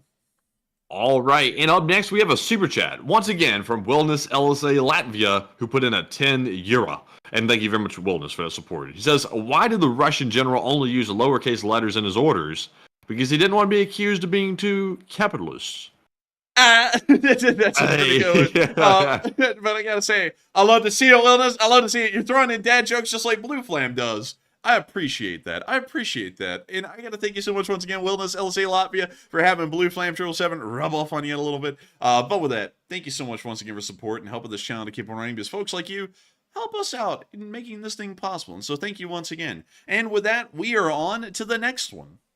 And the next one goes to Dale Alaticus, who says, "Does the M1A2 have the same kind of armor as the M1A1? The M1A2 does have the same armor as the M1A1, but the SEP and Tusk variants do have different forms of armor. Because the M1A1 and the M1A2 is really just a modification of the M1A1. And let me see if I can show you all this here. So let me go down here, because I'm sure they'll show the different variants. Oh, look. Whoa. No way. But anyways, moving on from that. Whoa. Beyond that. So here's an M1A1 Abrams. And then I'll show you an M1A2, and then I'll let you note the visible differences in between the two. So the M1A1 Abrams actually does not have a specific infrared sight for the gunner. There is one, though, on the M1A2, which is really one of the most notable differences in between the two main battle tanks, is that the M1A2 has improved optic systems, or targeting systems. That's really the major difference in between the two. There's also a couple of other minor differences as well, but they're not even really worth addressing. And also the armor is exactly the same. But there is a huge difference in between an M1A1 and an M1A2 Abrams if they have Tusk armor added on to them. And Tusk stands for some kind of a, let's see, like a upgraded survivability kit or something like that. You can actually see one here. This is a Tusk 2 package, which has the original ERA tiles on the side, and then they also have what I call the Spanish roof tiles, which are another kind of an armor. It's a ceramic armor of a sort that is placed over the blocks, the ERA blocks, and it provides an extra layer of protection. This is the most protection that a Abrams can be provided, is with this Tusk 2 armor package that you see right here. It's XM32 tiles, as I call them, the Spanish roof tiles, over the XM29 reactive armor, which is the block ERA armor that I was talking about. This is the most protected that an Abrams can get, but there is no real armor difference in between the M1A1 and the M1A2 in its base form. The only armor differences that can come is from these additional Tusk armor packages being slapped onto the sides. And so with that, I hope that does address that the best I can, and with that, we are on to the next one. All right, and let's see here. We have a super chat this time from Philip Fixes LSA, who put in a 5. And thank you, Philip. He says, tanks will be equipped with drones and mini CIWS in the future, and drones can detrack any tank with enough payload, even in Abrams. Times are changing. And I would have to say that times certainly are changing, Philip Fixes, and who knows what the future main battle tank will look like. I believe that they're certainly going to be adding a lot more defensive equipment onto them. I honestly think the trophy is the future, because another thing that I didn't mention a second ago about the trophy system that really makes it the future is that not only can a trophy system defeat drones and also incoming RPG rounds, it can also defeat anti-tank guided missiles, which are a big enemy of the tank in the modern day. In fact, it's the biggest enemy against the tank is an anti-tank guided missile, and the trophy system can defeat them all. It can even defeat wire guided missiles launched by helicopters. So the Vickers missile that the the Russians used, if that was ever fired at a tank with a trophy system, it would actually end up destroying that Vickers missile as well, even though it was an air-launched missile. So overall, I think the trophy system is the future, but who knows what other kind of additions could be added. I think that they may add a drone that can be launched from the tank where it's just carried around, so that way the tank can have some extra eyes. Maybe they'll add that into the gunner's position or the commander's position, so that way the commander can have a better field of view way above the tank and really have an unlimited access to seeing what's right beside the tank, around the tank, and across the next streets or even the next fields away, which would be a great thing for a tank to have. And so with that, I hope that does address that incredibly well. And also, by the way, really quickly, I'd have to say I hate to hear that, Avari Mandabratis, because you have been around forever, and I've heard that you started mentioning some things that happened to Matthew. I hate to hear that happened. Very unfortunate. But I hope that things are on the up and up from here, because things can only go up from here. You know what I mean? So hopefully it'll be an optimistic future. But still, with that, hopefully so, because that sucks to be in that position. Yeah, it really does. And with that, we are on to the next one. All right, and it looks like we have one question left in the spreadsheet. So, Enforcer, would you like to do the thing? Oh, well, dang. So, and we are on to the final question of the night. And so, who is the lucky last person to put in the lucky last question of the night? And that viewer is TRM, who's caught the live stream for the first time tonight. And he's a longtime channel viewer, and I'm glad you finally made it. He says, do you think that the U.S. can track Russian subs? Because I remember it coming out that we were stalking them a while back. We can track Russian subs. This is actually something that came out during the Ocean Gate incident. And this is something that a lot of people don't know. We actually have a massive microphone system set up throughout the area of the North Atlantic that allows us to be able to hear almost all maritime traffic in the area, and specifically submarines. The microphones are specifically made to try and pick up the sounds of submarines that are moving around. And that was something that was very interesting, because when the Ocean Gate submarine imploded, it was actually picked up on this underwater microphone system before anyone even knew that the sub had actually been lost. Everyone thought that the sub was just stuck on the bottom. It had blown up. The U.S. Navy already knew that. It just didn't release the information until a while later, because they were kind of debating whether they should let the public know, and possibly the Russians and the Chinese know, that we have a sub detection system throughout the area. And also, Larry Morrill's right, seismophones. It's not microphones, it's seismophones. But beyond that, we do have systems to be able to pick up where they are, so we can get an idea that Russian submarines are in the area, but exact pinpointing is still a little bit difficult beyond that point. Usually there's a thing that's done called dipping, which is where a helicopter will fly out with a small seismophone. It'll dip it below the water, and they'll turn on the seismophone, and they'll try and see if there's a submarine near to the area. Because if there is, then they'll know, because the seismophone will pick it up. But if there isn't, then they'll just know that it's not in that general area, send the helicopter elsewhere, and let them dip again, and then see if there's a submarine out there. And so with that, I hope that does address that the best I can. And with that, it is the end of tonight's stream. I've got to thank everyone so much once again for watching. It has been an absolute pleasure running the stream for all of y'all. And not only that, getting to talk to all of y'all after the news was over. And it has been an absolute honor, because tonight there were 7.8 thousand people who were here, and 49,000 people have watched this stream before it ended. We are always so honored to hold the position of being the one to tell y'all the news of the war in Ukraine and news from around the world each and every day. If y'all did enjoy, make sure to subscribe, make sure to like, make sure to comment. Please try and comment after the stream goes up as a video here in a second, because we've been noticing that apparently people have not been able to comment, so try and comment if you can. If you can, it'll let us know that something's up and we need to look into it and see about fixing it. But nevertheless, thank you all so much once again, and I will see you all tomorrow at 10 p.m. Eastern Time to cover the next 24 hours of the news of the war in Ukraine. And also, make sure to get an LSA mug if you want one. The limited edition sale will end this Saturday at midnight. You can find the link to the merch store in the description below. It is the first link, and it is in all caps. It says, get your LSA mug here, and then the link is right below that. So click on that, and it'll take you directly to the store. But with that, good night, good luck, take care, stay safe, Slava Ukraini, and long live the Lee Spring Army. The Lee Spring Army will never die.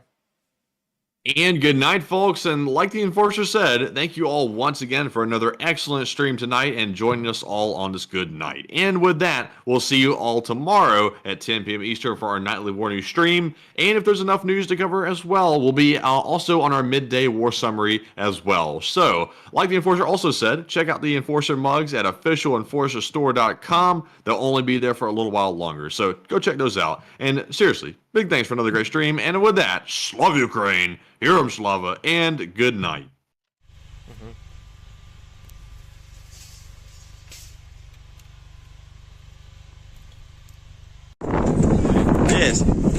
The Leaf Spring Army sends its regards.